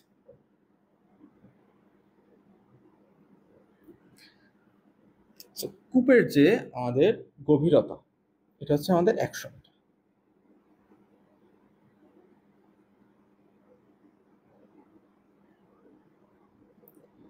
আর কূপের 25 মিটার পর্যন্ত আমাদের পানি আছে। 25 মিটার পর্যন্ত আমাদের পানি আছে। 25 মিটার পর্যন্ত যদি আমাদের পানি থাকে তাহলে কূপটা খালি আছে কতটুকু বলো তো? 25 মিটার যদি পানি থাকে তাহলে 100 থেকে 25 বাদ দিয়ে দাও, তাহলে কত থাকে? দেখো আমাদের 75 মিটার কিন্তু কূপটা খালি আছে। এখানে বলতেছে যে বায়ুর তাপমাত্রা তখন ছিল হচ্ছে আমাদের কত? 25 ডিগ্রি সেলসিয়াস। একজন ব্যক্তি মনে করে কি উপরে দাঁড়ায় আছে, উপর থেকে একটা শব্দ তৈরি করছে। সেই শব্দের প্রতিধ্বনি কতক্ষণ পর শুনতে পাবে, এইটা চল আগে আমরা বের করি। প্রথমে দেখো, আমরা জানি টি1 ইকুয়াল কত, 273 কেলভিন, মানে কত, 0°C জন্য আমাদের শব্দের বেগ হচ্ছে 330 মিটার পার সেকেন্ড। তাহলে 25 মানে কত, 298 কেলভিনের জন্য শব্দের বেগ কত, এটা হচ্ছে আমাদের বের করতে হবে। প্রথমে কাজ হচ্ছে কিভাবে করব, দেখো v1 by v2 equal root over t1 by t2। এখান থেকে আমরা v2 এর ভ্যালুটা বের করব। v1 এর ভ্যালু এখানে জানি আমরা। এটা আলটিমেটলি হবে কিন্তু এইভাবে, নিচে যদি ভাগ চলে যায় তাহলে এটা এভাবে ভাগ চলে যাবে t1 বাই t2। ও সব কিছুর ভ্যালু জানি, v1 এর ভ্যালু জানি, t1 t2 সবগুলোর ভ্যালু জানি, জাস্ট বসাই দিই মান। এটা আসে হচ্ছে দেখো আমাদের রুট ওভার t1 হচ্ছে আমাদের 273, হচ্ছে 298, 330 ভাগ आंसर 344.77। সো v2 এর ভ্যালু আসে হচ্ছে আমাদের 344.77 metre per second. So 25°C তাপমাত্রায় আমাদের যে বেগটা আসবে সেটা হচ্ছে 344.77 মিটার পার সেকেন্ড। এখন দেখো কি বলতেছে, যে বায়ুর তাপমাত্রা যখন 10°C বৃদ্ধি পায়, তা 10°C বৃদ্ধি পেলে বায়ুর তাপমাত্রা তখন কত হবে, T2 ধরে আমরা, তখন হবে হচ্ছে 35°C। 25 থেকে 10 যোগ দাও, তাহলে দেখো 35°C আসে। তাহলে 35-এর জন্য আমাদের বেগটা কত আসবে সেটা আমরা বের করে নিই। এটা মনে করি মিক্স হয়ে যাবে, এটা আমরা শুধুমাত্র টি আর ভি দ্বারা প্রকাশ করি, T2 V2 দ্বারা প্রকাশ করি। কারণ 35-এর জন্য কত হবে, আচ্ছা এটা আমরা এখান থেকে আবার বের করি। সো T2 কত আমাদের 35। সো 35-কে যদি আমি কেলভিনে কনভার্ট করি, 273 দিয়ে যোগ দিয়ে দাও, 308 আসে। তাহলে এটা হচ্ছে আমাদের 308 কেলভিন, 35-এর জন্য করতেছি, ঠিক আছে। তাহলে এর জন্য আমাদের V2 এর ভ্যালু কত, তাহলে 35-এর জন্য করলে same to same formula, just আমরা ভ্যালুটা চেঞ্জ হবে। কিসের ভ্যালু, T2 এর ভ্যালুটা জাস্ট চেঞ্জ হবে। তাহলে T2 হচ্ছে আমাদের 308, 273 ভাগ 308, আর V1 হচ্ছে 330 ভাগ 350.5152 আসে আমাদের।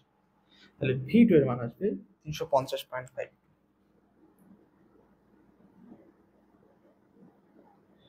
তাহলে এই V2 এর মান আসবে হচ্ছে 35°C 350.52 মিটার পার সেকেন্ড। এটা হচ্ছে আমাদের কত, 35°C আমাদের যে শব্দের বেগের মান। সো এখন আমাদেরকে কি বলছে দেখো, যে যখন 10°C বৃদ্ধি পায় তখন কূপের উপরিভাগ থেকে পানি 1 মিটার নিচে নেমে আসে। সো প্রথমে আমরা দেখি যে যখন তাপমাত্রা 25°C, তাপমাত্রা যখন আমাদের 25°C, তখন আমাদের প্রতিধ্বনি শুনতে কত সময় লাগে। তাহলে এস ইকুয়াল কি জানি আমরা, ভিটি, তাই তো। তাহলে শব্দটা তুমি যখন এখান থেকে উৎপন্ন করবে ব্যক্তিটা, ঠিক আছে, তাহলে শব্দটা কিন্তু এই দেখো, এই পানির উপরিভাগ আছে না, উপরিভাগ থেকেই কিন্তু শব্দটা আমাদের ব্যাক যাবে। আচ্ছা, এই উপরিভাগে মানে পানির উপরিভাগ থেকে শব্দটা প্রতিফলিত হয়ে আবার তোমার কানে ব্যাক আসবে। তাহলে শব্দটা কি হচ্ছে, প্রথমে এই পর্যন্ত আসতেছে, মানে 75 মিটার প্রথমে আসতেছে আমাদের শব্দের জন্য, ঠিক আছে। 75 মিটার আসলো, এসে আবার কি প্রতিফলিত হয়ে আবার কি যাবে, আবার 75 মিটার যাবে। আর 25°C আমাদের বেগ হচ্ছে 344.77, কি হচ্ছে সময়। তাহলে এই ক্ষেত্রে আমরা সময়টা পাচ্ছি হচ্ছে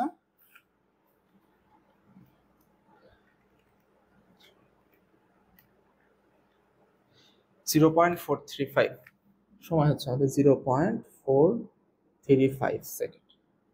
তাই T25 মানে হচ্ছে 25°C জন্য আমি যে প্রতিধ্বনি শোনার সময়টা পাবো সেটা হচ্ছে 0.435 সেকেন্ড। দেখে রাখি,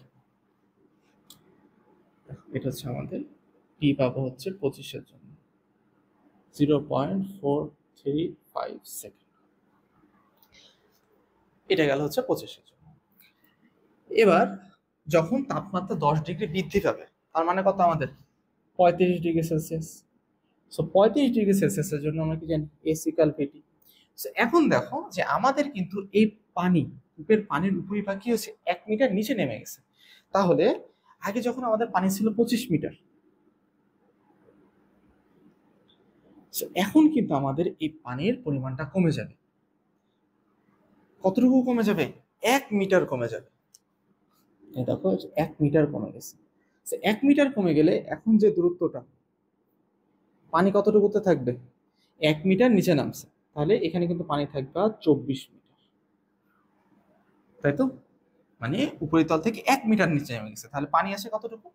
24 মিটার। পানি যদি 24 মিটার থাকে, তাহলে আমাদের ফাঁকা জায়গা আছে কতটুকু? 76 মিটার। নিচে যদি পানি যদি 24 মিটার থেকে 100 থেকে বাদ দিই, তাহলে কত থাকে? 76 মিটার।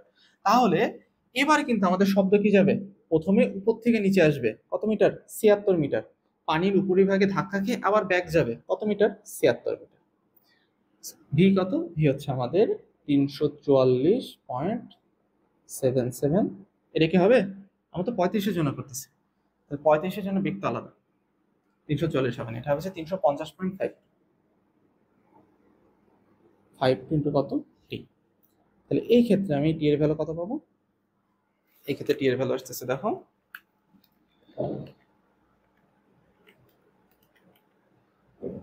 0.433 সেকেন্ড। 0.433 সেকেন্ড। তাহলে এটা হচ্ছে আমাদের 35-এর জন্য। তাহলে দেখো 0.433 সেকেন্ড।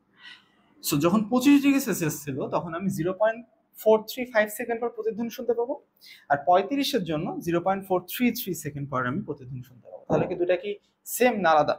আলাদা না? তাহলে কিন্তু আমাদের প্রতিধ্বনি শোনার কিন্তু সময়ের তারতম্য কিন্তু আমরা দেখতে পাচ্ছি।